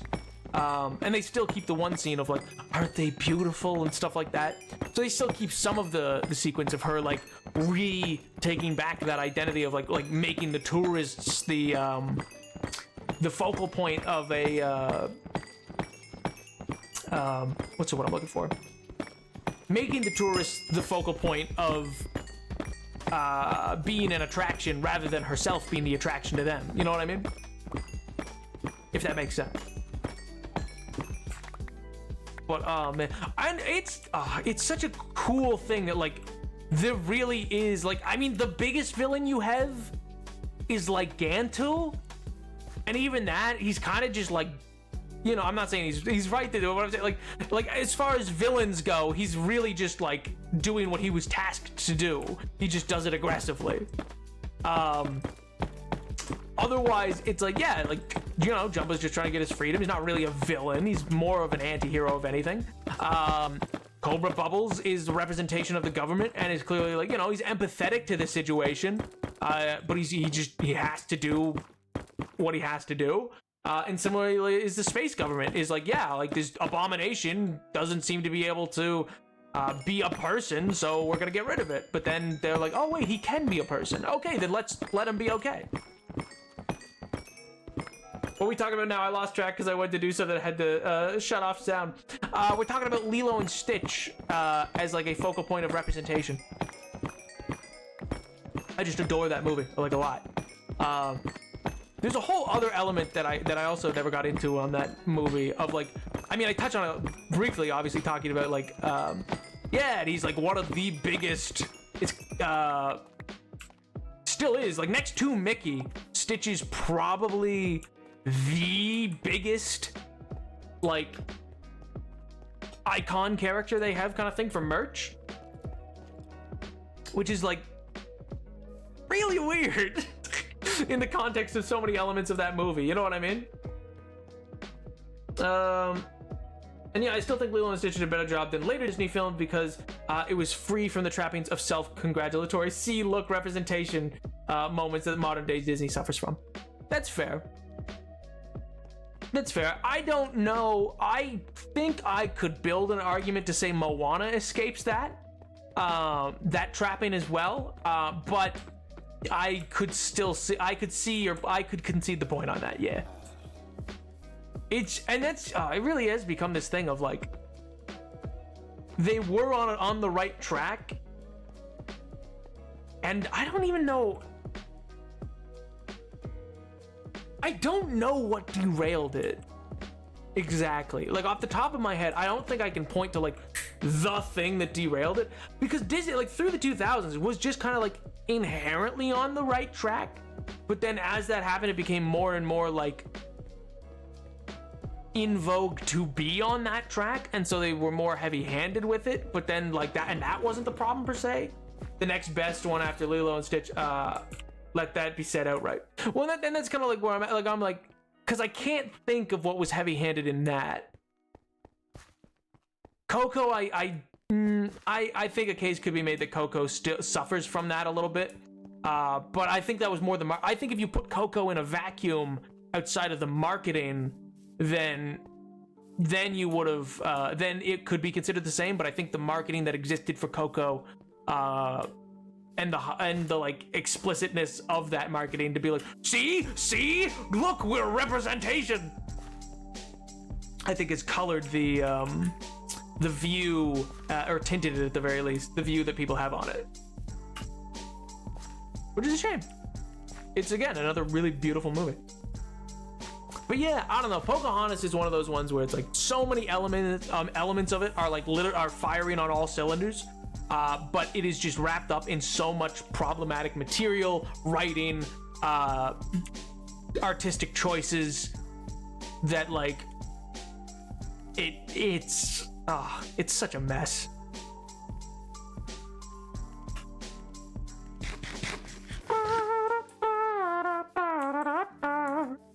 And it's kind of because they wanted to keep the idea. It's because they weren't ready to break away from the idea of a love interest, you know? I think that's one of the real sticking points for it. Because I mean, mind you, I don't know if they would have done that storyline if they weren't trying to do a love. It's just like, I don't know. I think, not to say that that's the only thing, but I think that's where a lot of the problems lie, is that they're like, oh, well, we can't make it creepy. And it's like, no, but it was. You're telling a story that was wild and like horrible. So it's like, maybe we shouldn't romanticize colonization.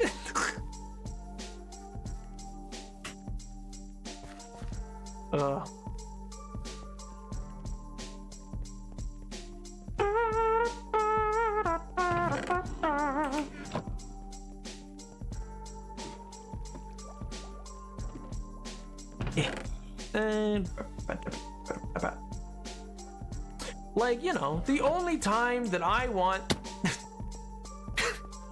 the only time that I want British imperialism to be romanticized is in the universe of Pirates of the Caribbean, Disney. Okay, listen. That's the only time it's allowed, okay? Nowhere else.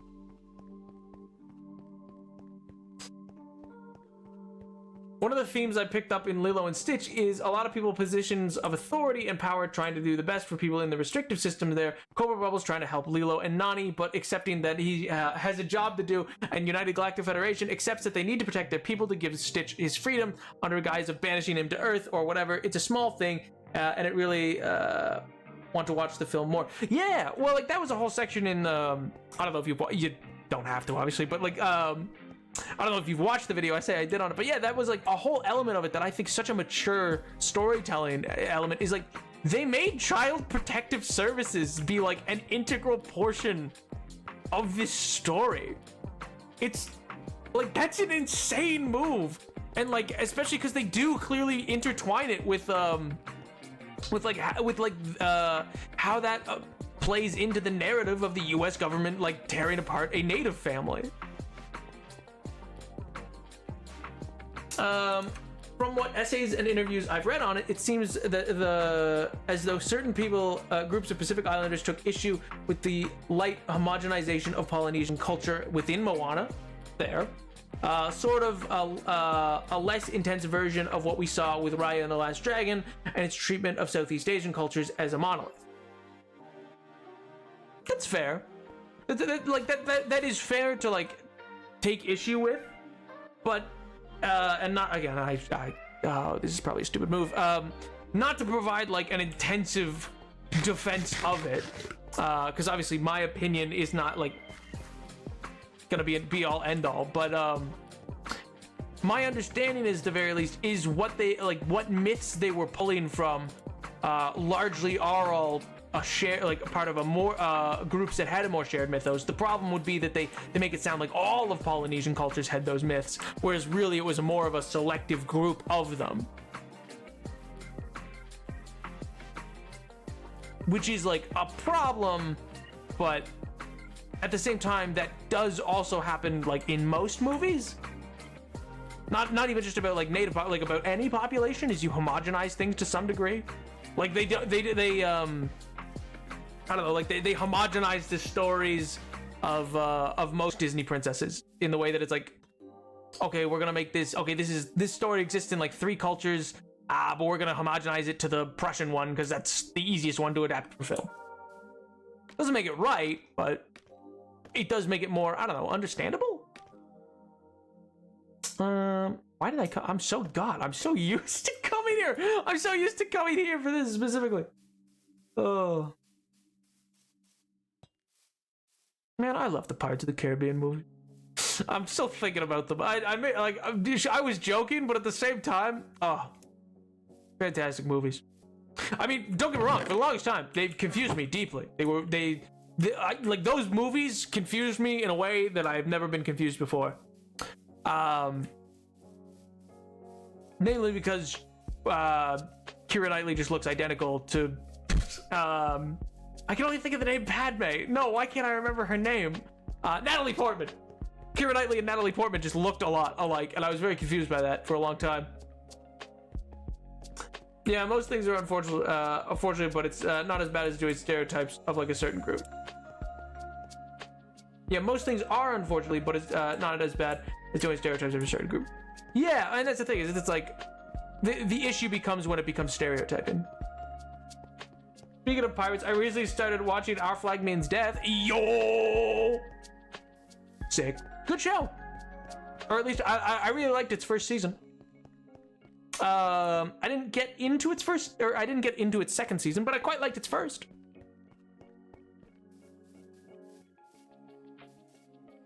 And then did it get canceled? Is it did Our Flag Mean Death? Did that get canceled? I don't know. That doesn't mean don't watch it, by the way. Like, even if it did, the first season alone is very worth watching. I'm so sad that it's not going on. Oh, okay, so it did get canceled. RIP. Yeah, see, that's what I was getting ready to Last Dragon, which much worse. Yeah, well, because it just starts pulling from everywhere. In that it treats homogenization of Southeast Asian cultures an ideal with something to be strived for. That's oh man, it's very guilty of that. it is also very guilty of being, and it's just not a very interesting movie. I've watched it twice. I don't know what happened with that movie. It has a great framework, like outside of the issues that it also has in that term. It has a good framework as a movie in some capacities. I don't know why, but it fell really short for me. Not felt short like as in time wise, but like it just fell really short. Where I was like, this had a lot of like potential, but it really feels like it didn't reach it, which is a shame. Like it felt like it could be a lot more than it was. Speaking of uninteresting modern Disney, I recently watched Wish the other day. Oh no. By God, that was a nothing burger of a movie. Especially if you've ever heard of what they were gonna do with it. Because it was meant to be celebrating the the 100 years of Disney. Like it was meant to be the 100 years of animated Disney movie. It was meant to be the big celebration movie. And it was gonna be 2D at one point. It was gonna be entirely 2D, and then somebody's like, "Oh, let's make kind of look 2D, but with 3D animation," and that just makes it look like cheap television animation because of other. Oh my God, there's so many. It had so much potential. It had so much potential. But yeah, it's another uninteresting modern Disney film. Perhaps the biggest fumble, and it's crazy to fumble it that way. Especially because it's like so for the 100th anniversary, they did a short which was something a studio to Wish Upon a Studio, I think is what it was called. Like Wish Upon a Star, but and that like genuinely, like that was such a like well done short, like I was like, man, how can the same company make these two things to celebrate its 100th anniversary and one be so like worthless and the other be like a genuine like, oh, this is actually impressive. But I think nobody would have been mad if they waited maybe, I don't know, a good movie. Well, like that's the thing was that, okay, so my understanding is they had green-lighted the idea of like, we're gonna make this Wish movie and we're gonna bring back an animated studio to do it, because they had closed their 2D animation studio after I think officially after the Winnie the Pooh movie, but technically Princess and the Frog. They were done with 2D animation. So what they realized was, oh no, we can't put together a full studio. At least not of like in the way that we usually do, because nobody trains for that really anymore. Not to the level we need them to be trained at. Not to the amount of people we would need. Like you could get a good amount, but not nearly enough to make the movie. We don't promote these skills anymore, and so it's like, oh, there's been a large like brain bleed of like people with the knowledge of how to like genuinely do a 2D animated full-length feature movie that Disney's willing to hire. Like there's obviously individuals they could get, there are places they could hire from. They just then like were like, the cost is too much. What if we replicated this 3D animation style that makes it look like 2D? And so they went for that instead because the cost difference was just so immense. And the final product turned out garbaggio for it. That's my understanding. I should, to clarify, that is my understanding of what happened.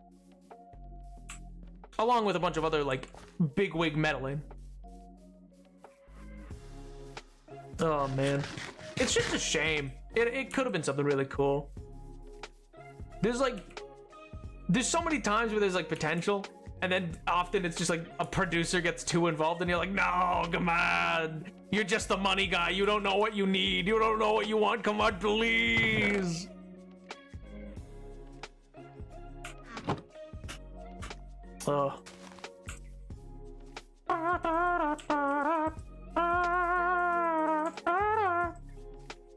The concept was amazing, but the stuff was off. Yeah, it's like, don't get me wrong, I think Somewheres Within Wish is a decent movie. They just lost it along the way. Which, you know, in fairness, the famous saying is like, any movie that gets made is like insane already. Like, the idea that a movie gets made is already crazy.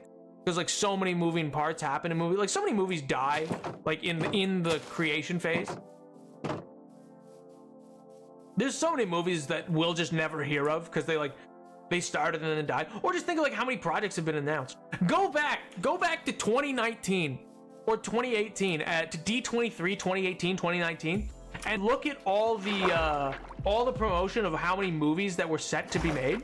There's not like 9 different Star Wars movies that were meant to have come out already, none of which ended up happening. There was meant to be one with Patty Jenkins directing it. She just did Wonder Woman, and they were like, let's get her to do the X Squadron, which is like a fighter pilot movie. And then there was the Obi-Wan TV show was originally meant to be a movie, but then they threw out that script and made a show. There was meant to be a Lando movie. There was meant to be Acolyte was meant to be a movie, I believe, at one point. And like, oh man, there's so many things that were gonna happen, but then the pandemic just threw everything like out the window. It's a shame. I think they still have, I don't know, I think Disney still has something in them. I just don't know if they can manage to bring it back out. I think when they had Bob Chapek in charge, that was the beginning of the end. That dude sucks. I think that man is like cancerous to the ideals of like of what you would want Disney to be. Oh man, not that Bob Iger's any better per se, but he at least kind of gets it. I think to some extent he seems to at least understand like, oh, okay, Disney's meant to be like this like thing, you know what I mean? That made no sense. I'm sorry. Oh well. But anyway, to bounce back to what I was saying though, I do think, yeah, a morning time Saturday stream, morning will be like not like super early, but an early bird stream for Monkey Game might be fun. Might be fun. And that would be like a cool way to do it. Gotta go 99 time medicine. Sleepwalking. I just think that'd be like a fun way, a fun chill way. We'd actually like get a good vibe going. I don't know much about it. I know that like it's been pronounced to be like a Souls-like, you know what I mean? Where it's like, oh yeah, so it's gonna be difficult to like fight the bosses, but it's so ability based and stuff like that that it's not like it feels and looks at times like a Souls-like game, but it's almost closer to Sekiro in some ways. Green glass there, green glass there. Oh, that's what did I hook the green glass like I needed to? Or am I an idiot?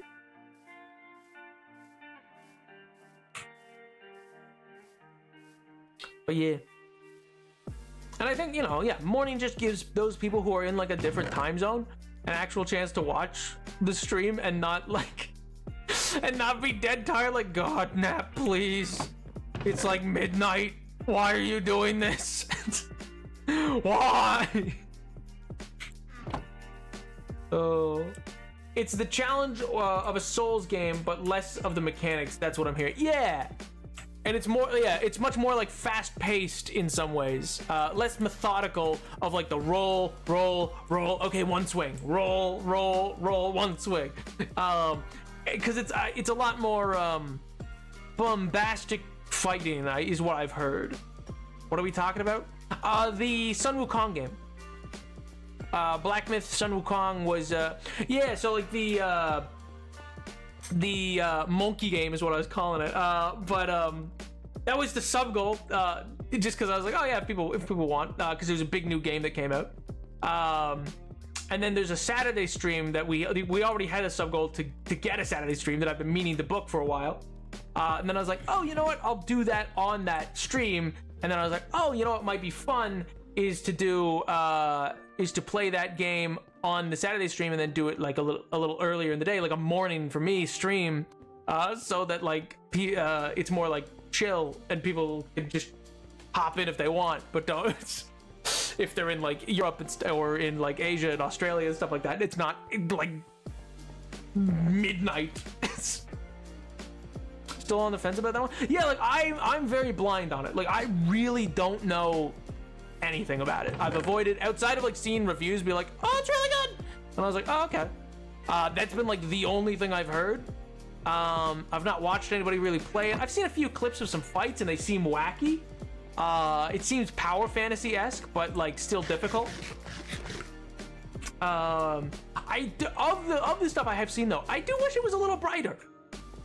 It looks like it's not very colorful, and for what, and I don't know, Sun Wukong feels like a very like colorful thing to me. Just the devs said some weird stuff. They did? Like what? I didn't hear anything about that. Oh wait, no, they're not. Oh please, dear God, tell me they're not like turfs or something, are they?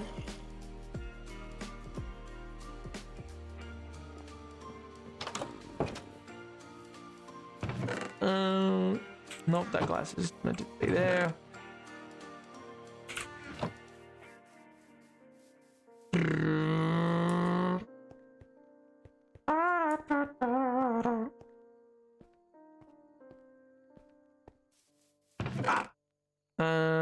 Put that there. Okay, so how much I want, like I'm gathering enough to like actually do like a solid session of building.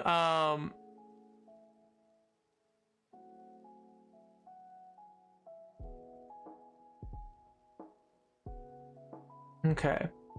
Yeah, I'm probably gonna like off-camera mine a solid amount of quartz, you know, like just so that we could do like an actual like finish that tower. I want to finish that tower one stream.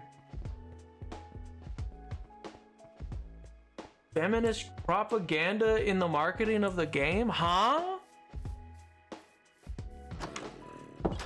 Was it like a weird translation? Like I know they're a company. Are they out of China or are they out of Japan? Like I know they're not an English-based company. Was it just like a mistranslation? Which I'm like, why would there be necessary even applicable? This is not a game. Is this not a game about a monk? Yeah, that's what. Any feminist propaganda in the marketing of the game? That's just whack. I'm gonna put some feminist propaganda. I'm going to put feminist propaganda into their game now. I'm going to mod the game, and there's gonna be a lot. Oh my god. I'm gonna make a name for myself. My god.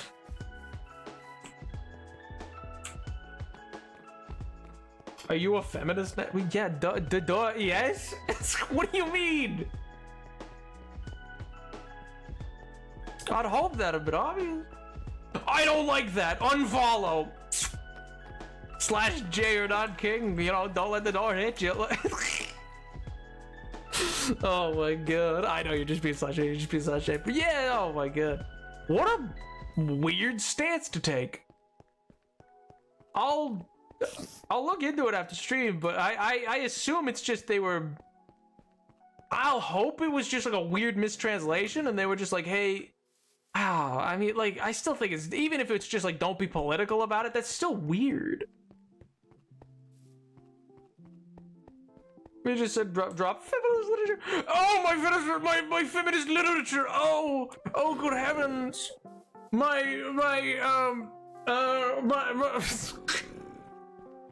Oh god, my Margaret Atwood. Oh no.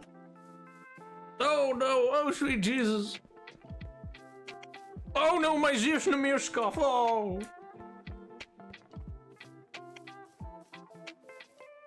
If you want, yeah, please do. Just, I'd like to, like, if it's just a weird statement, I'm comfortable, I guess, playing the game. But if it's like, oh no, this is like a company that donates to bad things, I don't know if we'll play the game, to be honest. it's kind of the same reason why it was like, yeah, I don't think I'm gonna play whatever the Harry Potter game that came out or whatever. Like I was like, yeah, we're just not gonna buy that. Oh, good heavens, I'm so sorry, guys. I dropped all my feminist literature on the floor. Could you help me pick it up, please? Oh, I dropped my intersectional, my intersectionality meter, guys. Oh, I'm so sorry. Oh. I dropped my 300 ways to be a vegan, what's the word I'm looking for? Green conscious feminist person. Oh God, guys, I'm so sorry. God, I'm just so woke, please. Don't think less of me. Oh. Yeah, I mean, anyone who willingly bought Hogwarts Legacy while knowing J.K. Rowling just doesn't care about trans people. Yeah, well, yeah. If you're like, it's one of those things where it's also like, because it's also a single player. I'm like, honestly, I don't know how you get into. I don't know. I understand people have very complicated relationships. Harry Potter. I was a Percy Jackson kid, so Harry Potter was kind of just like there. I read it, but it wasn't like, it didn't grip me per se. I know some people are really still into it, and you know, I get it. They feel they could separate it, and so long as you're not financially contributing, then I guess fair ball. You know, if you're pirating the game, I guess. But I don't know. I was like, who's buying this game? Why? Pretty sure that game died real quick too. Wasn't it like not even like a particularly like engaging game?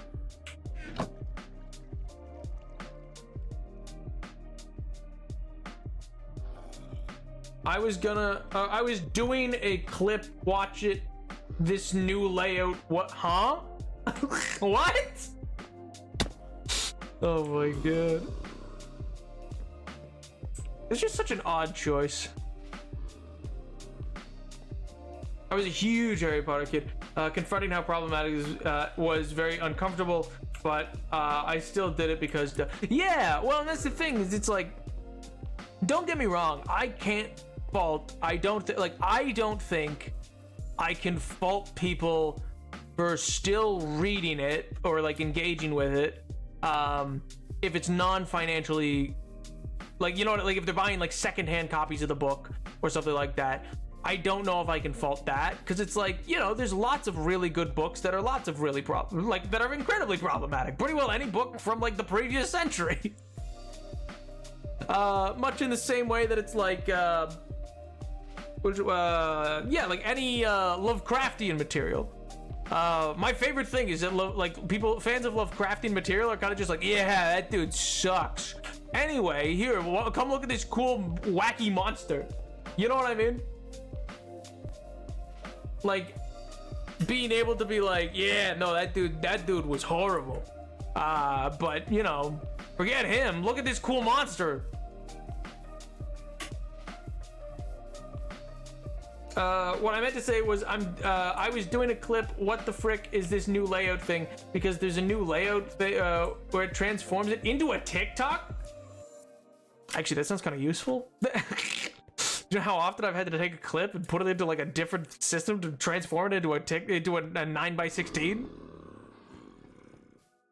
Still actively profits from by associated titles, unlike the Mythic Race. Yeah, exactly. It's like the person's still alive, and that's why I was like, I can't fault people who are like, I already own the books, or like, okay, I bought them secondhand. I don't know for that. I don't personally engage with them, but it's like, I don't know if you're not financially contributing, then I don't know if I can fault you for being like, okay, but it was like, I can't stop my brain from having enjoyed the story. You know what I mean? It's just that like, it's just, don't go to the amusement parks. You know what I mean? It's like, okay, but don't go to the amusement parks. Don't see the movies. Don't like, just don't financially contribute, man. Let the thing like die off as an IP.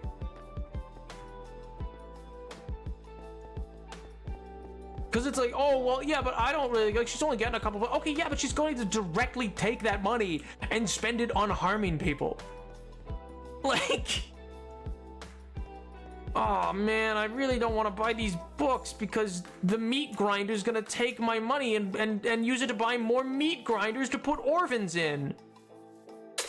But I don't have to see it, so I guess I'm fine with it. Like, that's what it is. Like, well, yeah, of course. Oh no, the Joker took your money and bought a bomb to like explode Gotham. Like, don't give the Joker more money. I came up with my response to separate the art from the artist thing. Let's use the example of pineapple on pizza, and let's say your author in question hates it. They don't come out and say it, but their characters who like pineapple on pizza are always depicted in a certain way. The protagonists consistently can make fun of them for their bad taste in food. If you, the reader, read that enough, you will internalize that it's okay to mock people's food preference. And that is why I don't separate art from artists. I think I understand the logic. Like, I see your logic. Don't get me wrong, like, I think that is fair to say that there is a real danger of that for individuals. But, like, I also think there's, like, you can read things and not internalize the messaging. Like, I've had to read really despicable things while doing, like, research. Like, I've had to, like, first-hand accounts and stuff like that. Like, I've had to be... so, like, I was writing a paper, like, about... I'm not gonna get too detailed into it because it really is dark, twisted stuff. But long story short, about the pink triangles and the experiences of the LGBT people in the Holocaust. So, like, I've had to, like, read lots of really awful things that were, like, very, like, pro doing that. And, like, I don't think that has internalized in me by reading that. You know what I mean? So, like, I understand where you're coming from, and I think there is a danger of that happening. So, like, I think it's fair to say that, like, yeah, that can still be a problem in popular media. But I don't know if it's fair to blanketly say, like, if you read something, you will internalize it, even if it is for entertainment. I misunderstood you. I remember reading something about people not being able to send images and stuff to the Discord. My bad, man. I thought you were saying Discord wouldn't let you. I think death of the author is valid, but also it's important to cognize and acknowledge authorial intent when consuming a piece of media so as to not minimize the potential impact and or harm caused by the literature. And that's also fair. I mean, I think I have a complex relationship with authorial intent in the way that I tend to discount it a lot outside of, like, a setting where I have to dissect it.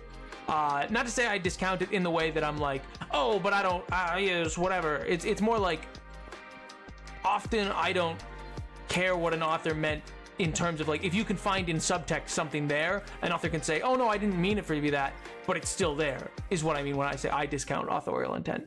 An example of that being J.D. Salinger's Catcher in the Rye. He's an author who fought in World War II, but he's famously one of the only authors to come out of that group of people to be like, nope, it never colored my experience. It never affected how I feel about things. And yet I wrote this book that's about, like, the loss of innocence and yada, yada, yada. Like, okay, yeah, it did. I know you didn't intend it to, but it did color your experience. Or you have authors who it's like, no, you're racist, and I know you didn't mean for that to happen, but it comes through in your work. You don't have to intend it to be that way, for it to be that way. You know what I mean? Yeah, that's with the caveat. If you're reading for entertainment and not questioning, that's a fair end caveat. That is a very fair. If you're not questioning while reading, yeah, I think if you're reading something and you're like, gee whiz, what's something Shacklebolt? I forget his first name. That's just a cool name, and I don't need to question this at all. You know what I mean? Like, yeah, I think you're right in that case. Then you are, like, it is, if you are not critical thinking, that's the word I'm looking for. If you're not approaching something you're reading with some essence of critical thinking or a lens to be like, okay, wait a second, why do the goblins control the money? Why, like, then yeah, you will be like, oh, but that's okay. That's just, like, that's okay to depict. You know what I mean? Now I said in the Discord, I want to see what I was talking about.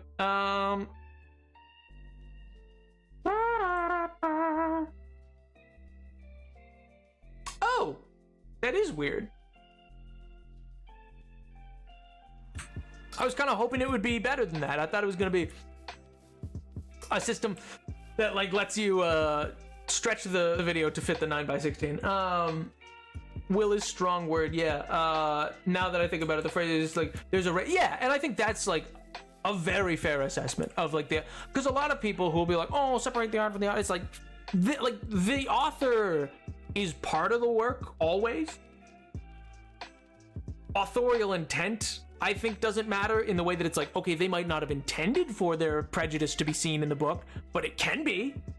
That like and sometimes it's like, okay, you can recognize, like for instance, where the idea of these unspeakable horrors came for Lovecraft is this really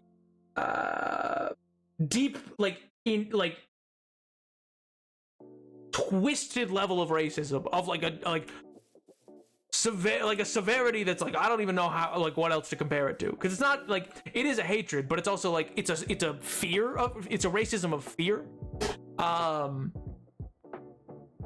based in fear, I should say, not also in hate, but the point being, the fear is where his idea of like these unspeakable horrors come from. And so that is always important to remember, that is what the origins of things like Cthulhu come from. But I think it's also fair to say that like you can create the idea of psychological horror, which originates from this location, like originates from his work. You can still use that concept and not have intended, I guess, not like, and not have it be connected to that in some capacity. No, I don't know if I agree with how I phrased that. Not sure. I'll need to cook on that one more. But yeah, like I think you're absolutely correct though. If like at a baseline, yes, there is a risk in reading anything, in engaging with anybody's material, but particularly when you're viewing something as entertainment, that you can take it in and subconsciously, particularly when you're young and impressionable, take it in, internalize it, and not realize that you've internalized a prejudice. I told you I was here the whole time. I loved that part of the stream where we talked back and forth, where we walked back to the ambulance, we worked on a build that still isn't finished after months of work.